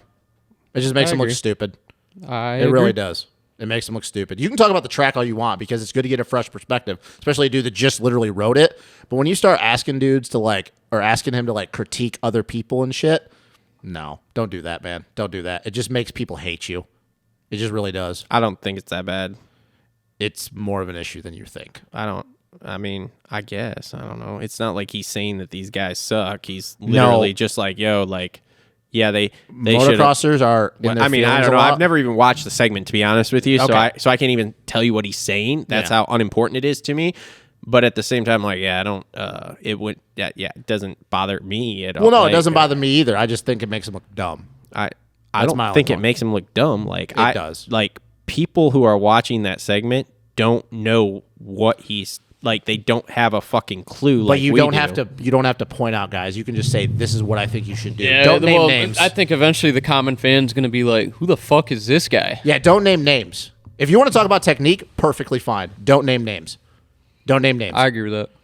It's not a good, like Cole just said, it's not a good look when the common fan starts to have an understanding of what's going on, and then they watch AJ and go, who are you to critique this guy when you can't even beat him? It's just like it's just like in football. I wouldn't tell Patrick Mahomes how to throw a football. No, but do the guys stand there and say that, yo, he fucking threw this one shitty? Yes. Yeah, and they're also guys that So- are better than him, like Troy Aikman, ex-guys that actually did something. I guess. There's a difference. If AJ was winning races, Okay. I mean, if it was Carmichael on there being like, Carmichael, yeah, can fucking talk Hampshire's shit about everybody technique he is ball wants. sack. Okay, but so Carmichael also can actually describe the stuff in a way that like we can understand. do you ever hear and Daniel it's Blair? coherent. Do you ever hear Daniel Blair pointing out guys and saying that technique was bad? Yeah, but they're not asking Daniel Blair to do that. They're not asking AJ Canzero to I do don't it know either. why they're asking AJ Canzero. They're not even asking AJ. He just does it. Let me tell you why they're asking AJ. They're asking AJ because AJ has the app and the platform they're to do this asking stuff. AJ and because hold on, fucking Myrtle's got his fucking yes, hands in there and somewhere. because he's working with because Jet is his partner on this, and he's working with Myrtle. So Myrtle probably went into Feld, said, "Hey, look, we want to do a segment. We want to promote this stuff. We need I technique." agree. I bet you All that's for that. There's something to it. I bet that's exactly like they're right. like Moto X Academy, Yeah. Jet Lawrence, whole deal. Let's do a segment where Should be like- Canzaro does his Academy shit. Should be like, AJ, what do you think of Jet these days? Look, man, I don't care either. I really don't give a shit. I don't even watch AJ's vlogs. look, I just don't think it's appropriate. Here's the thing: if I want to know about a riding technique thing, okay, with a pro, which I don't know, if it's between AJ describing it to me or Stu describing it to me, I want AJ to describe it to me because I've been listening to the Stu podcast and like I like Stu. He's too naturally talented. He can't break it Yeah, down. but he cannot break it down. So I'd rather have Daniel Blair do it because Daniel Blair actually, like, I don't know, What's the wrote Stu podcast been like? I haven't listened. Sorry to cut you off. it's okay. probably not I great. listened to one and he was saying just off the walls random He is. bullshit. He all the does say time. some off the Jay, wall. He just stuff. thinks He's- I'd rather have Daniel Blair do it. A guy that actually is like, I don't know, been there, done that, rode for a factory team. Yeah, but I don't think they're asking No, they're asking they're Daniel Blair trying to to do promote it. the Moto X Academy. It's I totally get a it. Myrtle thing. I get so. it. I appreciate it. I'm just saying, my thing is, I don't really give a shit. I just don't think it's appropriate. That's all I'm going to say. Well, luckily for us, doesn't matter what you think. And luckily for me, I have a pause button or a mute button. Like I said, I haven't even watched it. You don't so- You want also to. have a picture of the Fresh Prince on your wall. Yeah. Who? So, all right. Bitch, I hate that guy. Oh, you love Anyway, that guy. all right. So that's been a race recap. Thanks everyone for listening to that. We're gonna take a quick break. We're gonna come back with the guys from Inside the Gate Drop and talk to them about what they got going on and probably some racing stuff. So we will be right back. All right, and we are back with our next guest. He is from Inside Gate Drop. He is presented by JT Cycle. JT Cycle serving Battle Creek, Michigan for over 30 years. Stop in to check out their full selection of Beta, Gas, Husky, and Suzuki motorcycles and power sports products. If you need something for around the house to help keep things nice and trimmed up, they have that too with a full lineup of Echo, Aaron's, Gravely, and Simplicity. Visit jtcycle.com or follow them on Instagram at jtcyclebc. From Inside the Gate Drop, it is Kurt Schroyer. What's up, buddy? How's it going, man? It's going great. How's it going for you? Good. Just getting ready to get back to the grind for the week and starting to kick off stuff for the beginning of the moto season. Now that it's starting to get a little bit warmer out and stuff, so doing a lot of planning, scheduling, and things like that. Yep. So you're with Inside the Gate Drop. And my co-hosts know next to nothing about you. I know a few things about it, strictly for the little bit of research I did here this afternoon while Yeah. I was prepping for the show. Oh, I know a little bit. You're down Toledo area, aren't you? Here we go. Yep. Okay. Yeah, I know nothing. Sorry about that, buddy. I was just All right. So Travis is like last weekend. Hey, they're coming on the show. So I don't give them very many notes. I'm just like, yeah, so we're talking about the race, and then we got these people coming on, and this is what's happening. So give everyone, especially for the listeners, the full rundown of what Inside the Gate Drop is, what you guys do, whole 9 yards. Let's go with that. Yeah. So I started this it's probably been about a year ago to the day. I reached out to a guy that I knew, and he had some photography skills and videography, and I was like, hey man, I got an idea, just wanted to see if you'd like to be a part of it. He actually absolutely knows nothing about motocross coming into this, and I knew him from growing up in wrestling, and I coached wrestling, and I coached his kid, and he's like, yeah, sure. Anything with motors and, stuff like that, I'm all about. So I kind of put this whole thing together, and basically what it is, the motocross community is kind of very, here you go, here's a bike and go figure it out. And growing up, wrestling and having, just like any other school sport, if you want to get into something, you have a coach, you have people that train you, you have mentors. There's somewhere to go and somebody to kind of hold your hand there. And motocross, you don't really have that. I know growing up racing when I first started riding, it was, hey, Dad, I want to go race, and he had to like figure it out. Mm-hmm. And so what we're trying to do is we're trying to bridge that gap for everybody. Obviously, we're trying to, train kids going to Loretta's and things like that.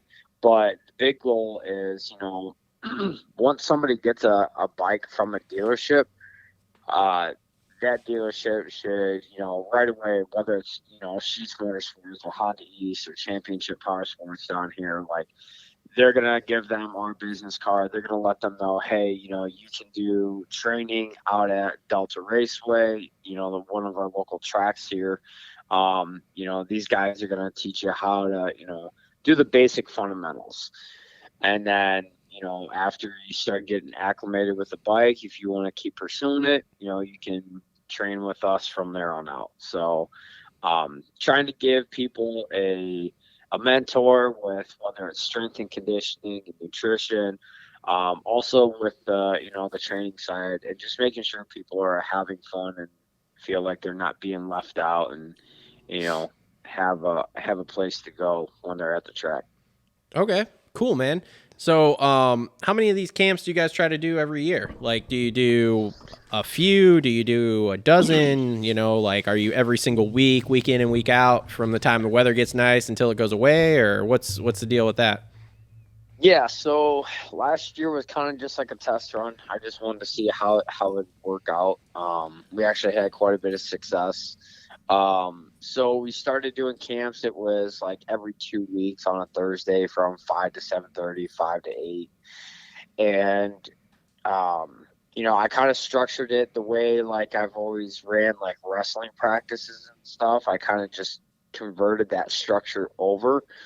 And it worked out pretty well. So this year, we're going to kind of spread around. Our first camp that we're going to be having is March 27th and March 28th.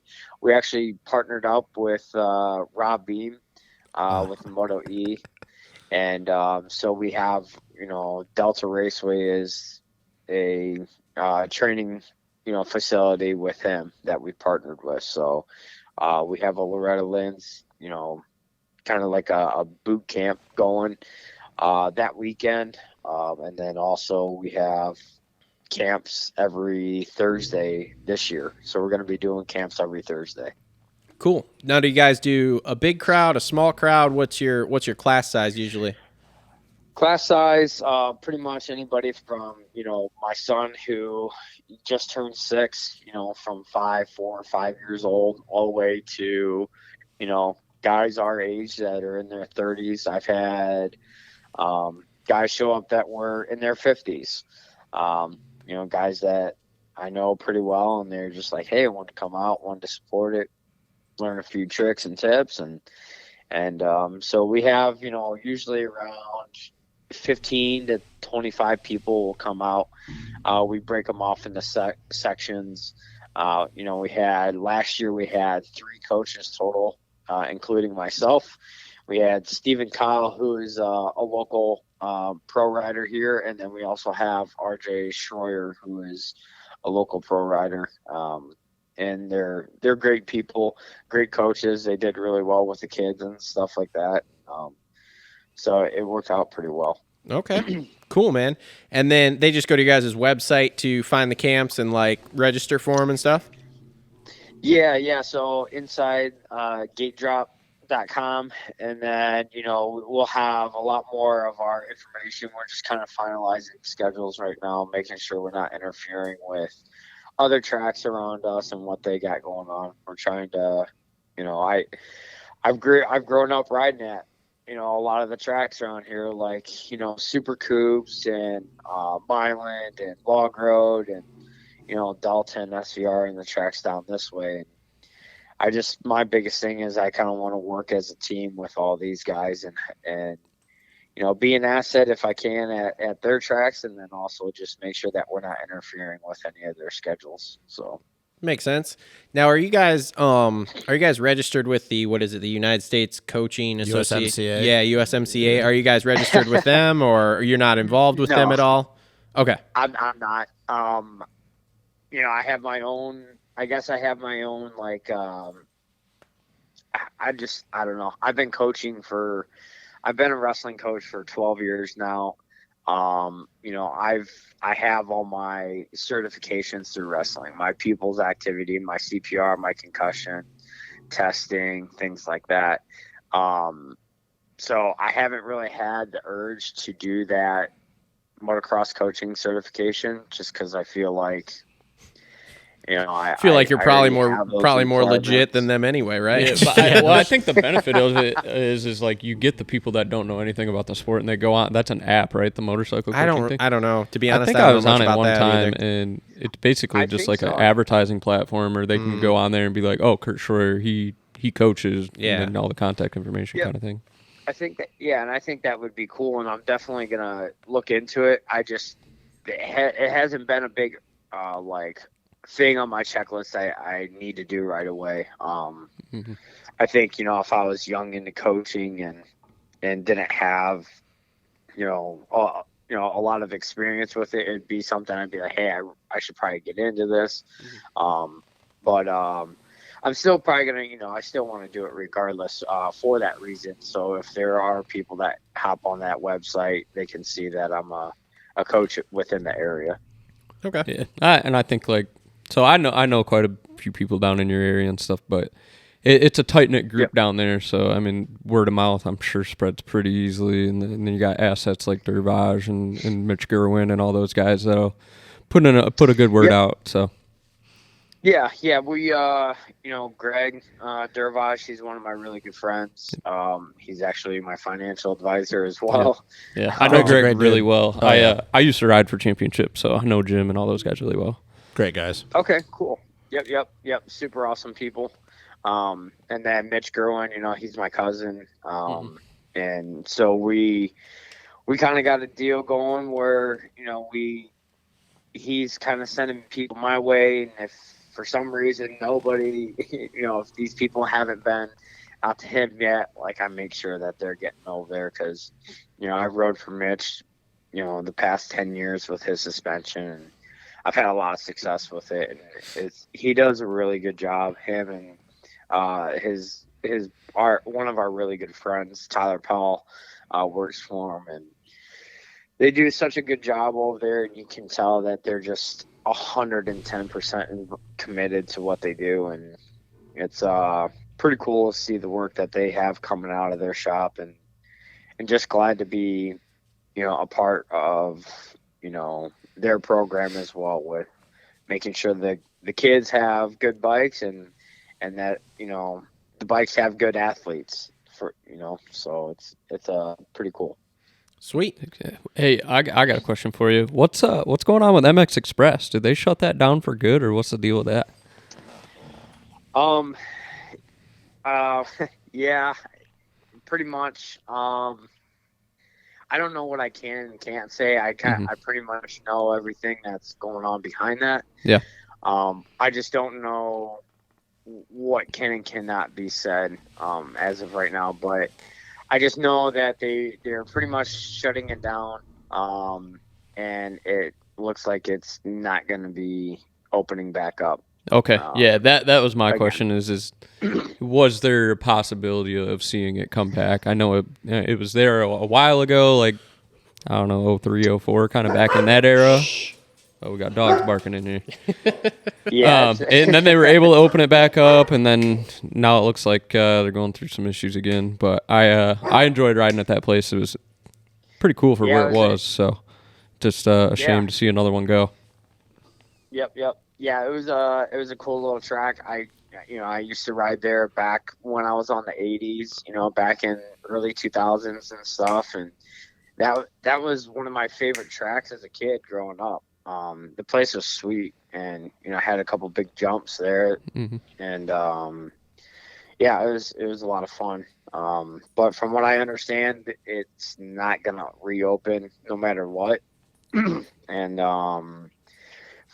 from what I understand, the track might not even be there at all anymore. So Bummer. Well, hey, at least they put a bunch of money into Delta and stuff. It looks like Delta's really took it to another level, I guess you could say. Yeah, definitely want to get down there this year. Yeah. So Rocky Conley, he's a great friend of mine. And one of our friends like Mitch Gerwin and Tyler Paul and kind of like our circle is Seth Shoemaker. He's the dozer operator out there, and Rocky's really good on the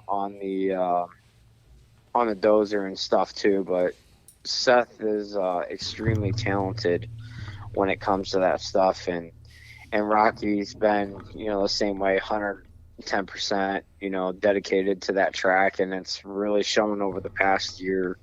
The amount of changes, the amount of dirt brought in, just the whole circle he has, his core group that helps with the track and stuff. Everybody's on the same page. Everybody knows, who should be doing what at what times and when, and everybody's just works really well over there. So he's got a very solid team, and I think after the end of this year, people are gonna start recognizing Delta a lot more for what it's become compared to what it used to be. Yeah, definitely. I know a lot of people, I mean, for lack of better terms, kind of shit on the place for a few years there. Yeah. So. Yeah, I mean, it was cool. It was where, a lot of the kids that lived around this area, if you lived within an hour and a half radius of Delta, that was the place to go as a kid and race, Saturday nights. Yep.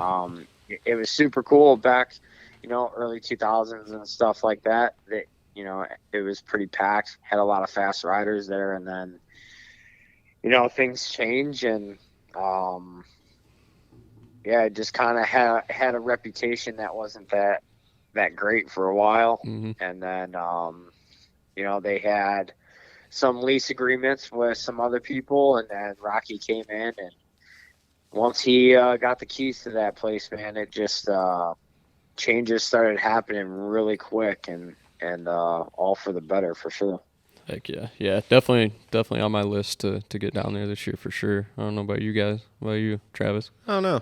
We'll see how the year goes. Stay in your own little bubble. At this point, I'm hoping to be riding by June or July. Tripling on the Supercross track. Yeah, well, we still need to get the suspension out to factory connection. So yeah, I know. Except for, as you can tell, Yeah. we've filled our area where we were supposed to do that right Yeah. now. So it's a problem. So, My gas is ready to go. Oh, you're gonna let him ride your gas? sweet. Gas go fast. I guess I'm gonna ride the gas. Hey, you're this gonna year ride then. Steel Frame Gang. Steel Frame Gang. Yeah. He did let me ride his Husky. Hey, dude, I got the. Well, it's I got that 450. I got that CRF ready to go too. So we can play trade yeah, these you again. Oh, I thought that thing was going to fall in half. No, man. man, No, it's it's now, good bro. to go It's good. now. We got a golden. We're good. Got a That golden. thing's ready, and it's Yeah. American as fuck with the graphics on Yeah, it. just don't crash. Shout out Adept Creative Co. That's sweet. So I assume you watched Daytona last night.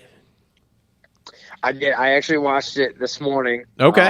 I had some stuff going on. I was actually at Norwalk, Ohio yesterday for the district wrestling tournament. So top 4 go to the states, and Okay. then after that we had casino night.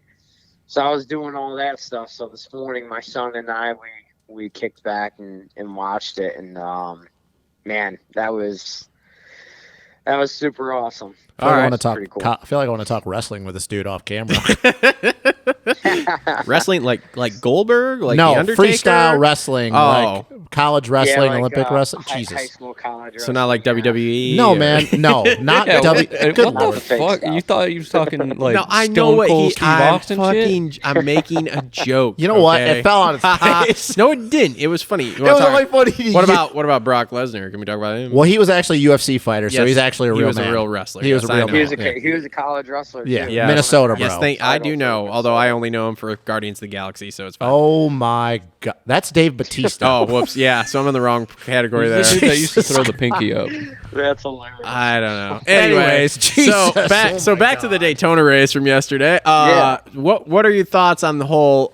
Let's start with the Malcolm Ando passes, block passing, takeouts. I guess we can start with that first. Yeah, I mean, dude, to be honest, I would have done the same thing. Like, I'm not lying. Like, Awesome. I would have hit him probably maybe even a little bit harder, if I was, in that position and where they were. Just because, somebody keeps pushing you, and messing with you and taking you out and ruining your nights. Eventually it's like, hey, dude, we're done doing this. I'm gonna finish it. Yeah. And it sucks. Like, I was bummed because I wanted to see Tomac, rewrite history. Definitely wanted to see that. But at the same time, Malcolm had like a really good flow throughout the day. He had a lot of positive energy. Just seemed like it was going to be his night, and it very well could have been, if it wasn't for that crash. And I think he let his emotions get the best of him, and he'd rather get blood than the podium. So, Well, hey, I'm glad we're on the same page because I also thought that Malcolm stood a good chance of winning that race, especially the way he looked all day, his good start. My co-hosts are not quite as on board with that whole rhetoric as I don't think he am. was winning, Ty. I do. I mean, dude, he looked good all day. So, it's I all right. mean, yeah. Kurt's on the same page, so we're good. It's fine. Don't worry. Us Yeah. geniuses stick together, okay? It's totally. I mean, yeah. I don't know if he would have beat Tomac or not, or Webb. Webb kind of. Yep, there we go. There Oh, we God, go. here we Yeah, go. boo, Travis, boo. Boo. Pick him. But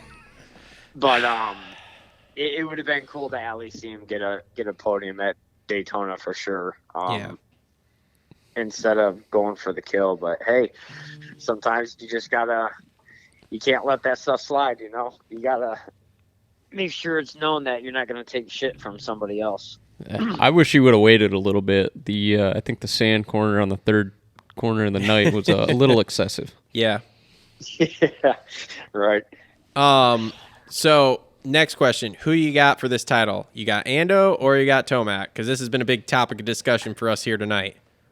Oh, really? I'm straight up Tomac. My son is a huge Tomac fan. He loves him, so I'm a little bit biased for that. And I like him.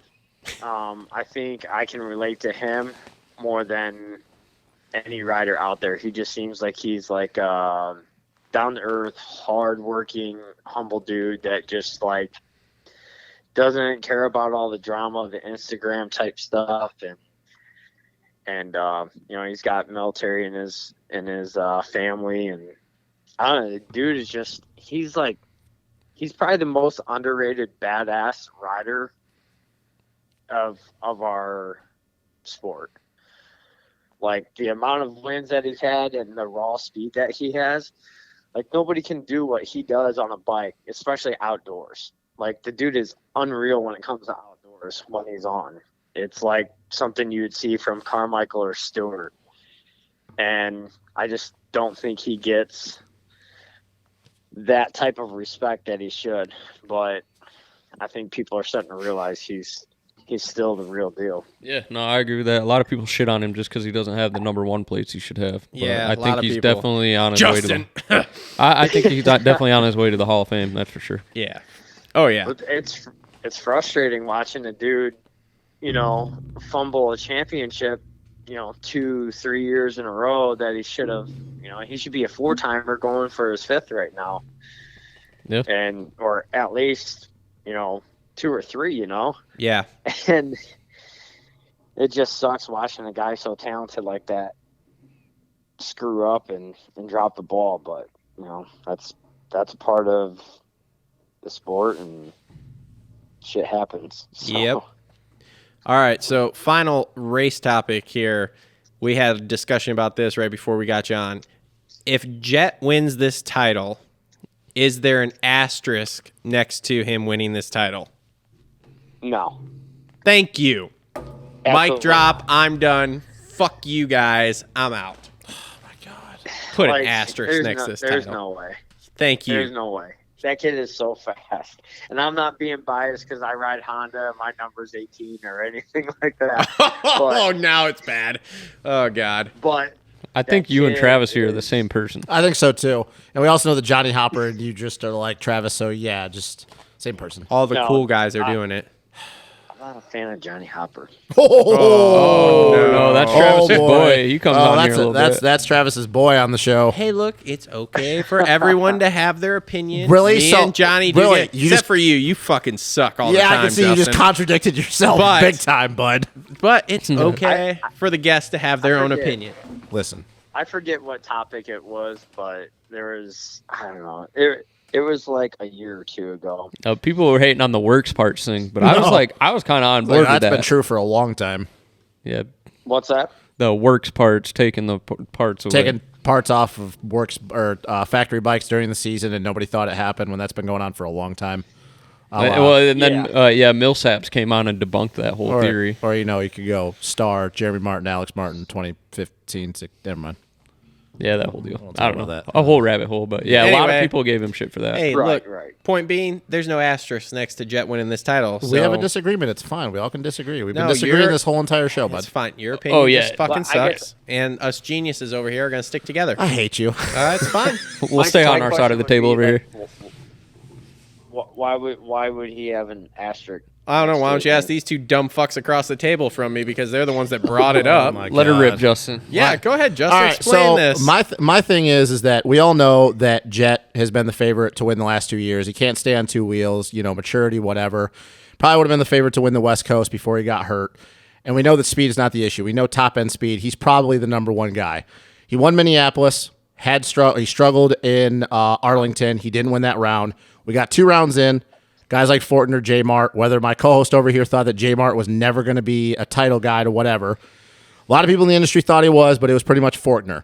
Those guys get hurt early. He hasn't raced the entire season. Now, whether he would have won or not, that's fine. But it's the same thing to be said about when Chad Reed beat Stu or won the 2008 title. Didn't race Stewart the entire year. He won it. A lot of people think that he got that handed to him. Jet, like I said, I'm not saying he wouldn't have won the title no matter what, but he raced 2 races against those guys when they were healthy. He won one of them, got second or third the other one. You got to race those guys more than twice and prove that you can beat them consistently. Same thing goes for them on the flip side, and he just didn't do it. Like I said, would he have won it? Right. Still a possibility. But then like Travis comes over, well, like what if we go to the East-West shootout and he pecker slaps everybody else? What happens if he goes to the East-West shootout and Craig smokes him and then he still wins the title? He's not the fastest guy in the class. I'm not trying to take anything away from Jet. I'm going to look at it a little bit different. It'd kind of be like, well, what happens if Jet gets hurt and McAdoo wins this title? Do we think he deserves it? Yes, part of it because he made it through the entire season. That is racing. But let's be real. None of us really thought McAdoo would win this title straight up. If Jet gets hurt and McAdoo wins it, are you going to look at it the same? Yeah, I mean, no, you kind of have to though. You just gotta be smart. Like, you can't put an asterisk next to anybody's name because they made the right decisions. They didn't ride over their head. They chose smart lines that didn't send them over the bars. They didn't put themselves in a bad position off the start to crash into somebody. Like, I just think that all part of the racecraft is everything. It's not just I have raw speed. 'Cause if it was just a raw speed race, it would be, well, let's just have our Supercross races be Red Bull straight rhythms every weekend. Josh Hansen would have a number 1 place. I know. But it's like there's so many things that go into a championship, and so if you end up crashing and stuff, you got to kind of play the rewind button and say, okay, well, like for Reed or something like that back in the day, not saying they do it now, but was I out last night drinking? Was I hungover? Mm-hmm. Like, did I have a bad qualifying time that gave me a bad gate position? Now, because I have a bad gate position, I'm not hitting my lines that I would normally hit, which caused me to crash, and now I'm hurt. Like, things like that, you just got to kind of put into perspective, and you kind of, like what RC always says, you got to create your own luck, and the harder you work, the more luck you have. Yeah, I totally agree with that. And like I said, I'm not trying to take anything away from Jet. Just me personally, I'm going to look at it a little bit different. Like I said, who knows? Maybe he still would have won the title. It's just one of those things that for me, if he goes out and wins the next, wins, I don't think that's going to happen. But just say he wins the rest of the rounds and he wins this title. For me personally, I have to look at it a little bit different going. He didn't beat the best guys. Yes, he was healthy enough. He made it through the entire season, and that is part of it. But it's going to be a little bit different for me, kind of like the year in 2010 when Dungey beat Villapoto. That's the core fan in you. That is a core fan. I mean, I've been around this for a long time. I've seen a lot of guys win titles. Yes, they were more consistent and they made it through the entire season. Groundbreaking discovery. When they were head to head, they weren't better the entire season, and it's part of it. You got to stay healthy. Everybody knows that. So I'm not trying to act like I'm taking anything away from Jet. Just for me, it's going to be different, especially considering the way the Fortner thing happened.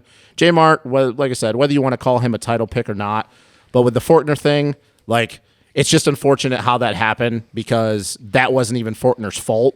Now, Fortner would have imploded like he has his entire career. We'd have a different conversation, but I don't know. Right. I'm not trying to take anything away from Jet. It's just one of those things for me. I'm going to look at it a little bit different, like what could have been. And who knows? Maybe he still would have won either way. Like, we don't know. Well, the way he was riding that night, he might have even won that race because, dude, he was on freaking rails.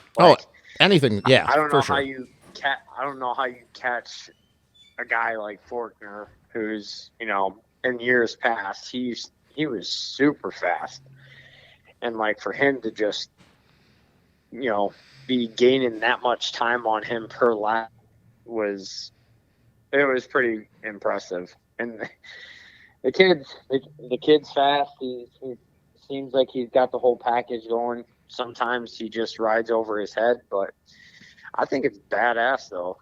That kid is like a James Stewart, because I mean, if you look back like at Carmichael in like 97, 96 on the 125, and like James Stewart, like them dudes had a lot of nasty crashes back then, but they were like fully sending it out. Like they did not give two shits about points, nothing. They were like, I'm going to win or I'm going to die trying. And I think that's how Jet is. And that's something that we really haven't seen in a long time, which creates a lot of fans and a lot of people that are pissed off because, when he drops the ball, it gives them the reason to hate on him. And then when he wins, it's like people that support him are like, dude, like, look at this kid. Look what he does. God, there's a guy sitting across the table from us right now that are like that. Just hopefully hopefully for Travis's sake, Jet wins his title, because if he does it and he fumble fucks it, Travis is gonna have a meltdown. We are I fine. would too, man. We are fine over here. I was the Paychecks go to Jetson.co. Look, bro, I was Does not. the biggest James Stewart fan ever. Trust me, I feel the pain of all the Tomac fans and possibly what happened with Jet. I get it. My point is that for Travis's sake, hopefully he wins his title, because if not, you might cry. We are You keep saying we. You're not a part of Jet's program. I am. You're not. Just 'cause you're a supporter. Me and Mertz talk. Yeah, no, It's you totally don't. fine. No, you don't. No, you don't. Don't Talk don't to lie him right through now. Rob. Yeah, we talked to me him and through Rob. Me and Mertz talk. You don't talk to him. We talk to Rob. And Never mind. You know I have what? Mertz's number. Really? Do you? Did you get it through a group text of other people? Yes. That's Yeah, my see, point. there it You didn't is. get through it. At least I got it. Jeez, leave me Cool. alone. Have you ever texted him? No, not yet. You have Lucas's number? No, not yet. Yeah, you're Yeah, working on it. what's happening over here? I'm working on it. Look, we have other connections that know Myrtle, but no. I'm working on it. No. I'm trying to get him on the show. Jacob Hayes. I mean, we could. Yeah, I'm working on contact. it. Never mind. Anyway, I will say this. I actually one of the kids I train, super good kid. He's kind of gonna be like a part of our race team this year.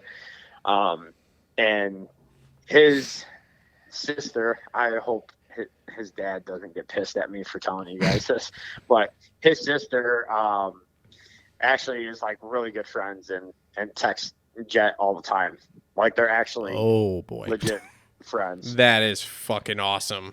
Travis. Yeah. That is. I'm jealous. Wow, of her. Travis just got really Travis jealous. just got like, dude, he got a I frown on his am. head. He was like, "Oh I my am. god." Travis has a bad Wow. crush on an 18-year-old. It's fine. It's totally fine. There's nothing weird about it. Okay. No, Yeah. Speaking of, you guys see his R8 he's got? I don't care. It's pretty fucking sweet. Yeah, cool. Stu had like 5. I know he needs to get something better. Like, Yeah, we should like get a Aventador. Yeah, or what did something. Barsha say? I had like 4 of those. Yeah, we should Yeah. have got a Huracan. How about you just get an Aventador? Yeah, Be that would be cool. sweet. Yeah. Should have got an Acura NSX. No, those are gay. It's Anyway, a 1991 maybe. The 1990 one, yeah. you guys got anything else for Kurt before we let him go here and wrap No, the show up? I'm good. I just I just got to show some Toledo love out for Chris Oh, my Prebula. Made God. the night show on the 450. Yeah, good for class. Chris. He did. Yeah, I saw that. That was awesome. Good for Chris. That's it. That's That's awesome. That was it. Okay. That was good. Cool. All right. Well, Kurt, thanks for coming on, Thanks, buddy. man. Appreciate it. Yeah, really appreciate it. Make sure to check them out, InsideTheGateDrop.com, correct? Did I say that right? Yeah, it's InsideGateDrop.com. Okay. But yeah, our Facebook and Instagram and all that is Inside the Gate Drop. And yeah, like I said, man, big thing is we're trying to make kids ride safer, have fun, have a place to go, in between motos and races and practices to, be helped with and just kind of have that coaching mentorship for our sport, because you don't really have that around. No. And big thing too is like even going to the races and stuff, it's like we have all these people that train kids, but imagine like you're a coach in high school, if like you play football or basketball, like they train you during the week but then they never show up to your games, and then they try coaching you like during the week again. It's like, well, you didn't really see what they actually did wrong. Yep. So that's a big thing for me, is like all the guys that go to these races, whether it's, whatever races they go to, like I kind of follow them and make sure I'm at those races and like I'm taking notes and like, okay, this kid did this kid did this. And then when we get back to our, our camps during the week again, or open rides and practices at the tracks, like I go over that stuff with those kids. So You and Rhino would get along real well.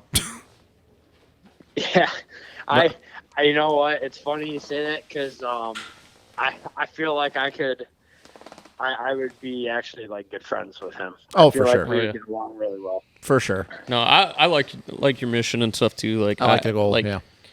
for the new people in the sport, like motocross is very cliquey. Oh, it's I like mean, high school girls. Yeah, super. and Yeah. I mean, I'm guilty of it. You're Oh, we're probably all guilty. guilty of We're all it. guilty of it. Like Part of it. we all make fun of the kid that starts his bike up and puts it on rev as soon as he starts. Yeah, you guys are fucking assholes to me. Look, I just make fun of it because I usually was the guy that had to rebuild that motor after it grenaded. So Yeah, I mean, it's just I hate it, and I'm glad that there's somebody out there that realizes it and is doing something to take care of it. So but yet I you'll applaud you. continue to do what you But yet he will continue. No, dude, like to I cool really guy thought about me at like the just track. making videos. Like, No. don't be the guy that shows up to the track fully geared out because you'll get made fun of. you roll up to sign. So I can't wear my Like gear you- to the track. You got your goggles on your Do you helmet. gear and up sign at home and drive to the track with all your gear on? I don't want my Woody hanging out in front of everyone at the track. Oh my all right? god! It's big. It drags on the ground. It's a fucking problem. Okay. Oh, you're off the rails now. Oh god. Terrible. But no, but back to my point Speaking of that, is What? people. Whoa! Please don't bring up the Barsha thing. Please don't bring up that. Oh, Barsha can relate to that. oh dude, no, you know what's funny? Oh. Now that you I wasn't gonna say that. I wasn't gonna say anything about that. But now that you mentioned it, I've noticed that. I mean, off, like, we're all like comfortable with our sexuality. We all got Whoa! Here we go. All I right. think Oh, you're cut. married, Kurt, correct? Cut. Married, got a girlfriend? Oh God! Why? married. Okay, Married, I mean, got we're all 3 kids. comfortable I got- enough, and we have women to respect the man's unit. Look, man. my God. Can Okay. we? Like, Can he's we? working with a decent unit. Can we wrap this up and talk about this off camera? Like we talked about this enough 3 shows ago. I don't want to talk about the man's unit. We don't need anymore. another 15-minute segment It's on the talking pants. It's the pleats. It's Jesus. I mean, but still. Look, man. He's got some big shoes on. Jesus Christ. I mean, All right, Cole. Stop. he's got a 9-iron. Stop my for God, the just love of God, bro. He's got a Louisville Slugger. Oh my god. Oh my god. Guys, Guys. all right, whatever. We're done. Off the rails. Whatever. Kurt, thank you for man. coming Thank on. you, buddy. Appreciate it. Yeah, If you Appreciate see it. RJ, tell him I said hello. We used to spend some time in a motorhome going south, so That sounded weird. That was a terrible segue. That was a terrible thing RJ after was talking about RJ your was Look, with no, us we all get- when we went to Canada and we raced get the it. whole We thing. get it, bro. But that was a terrible segue. Think about Whatever. Never mind. Anyway, I'll tell you this. In off a air. motorhome going Kurt, south, you fucking turd. Kurt, thanks for coming out, man. We really appreciate Thank it. you. Sorry Off the this went rails, we're south at sorry. the end here. But hey, we appreciate having you on, and we'll have you on again sometime. All right, buddy? Yeah, I appreciate it. Thanks a lot, and it was nice talking with you guys. Have a good night, man. No problem. Thank Thanks, you. buddy. Later. Yeah. All right, Kurt from Inside Gate Drop. Nice dude. Sorry that went off the rails. That was Yeah, going went way off the rails. That was going Jesus Christ. so well. I to mean, the but last- he was into it. He was into it. He was, but we were not doing another He could 15. relate to your tiny wiener. We were not doing. my We were God, not doing stop. another 15 minutes about wieners. Oh okay? my God! Stop. Okay, all right. Oh, Nick. my knee Give hurts. Barcia some credit. We're My wrapping. knee- Okay, All the credit in the world to the man. Like, good for his wife.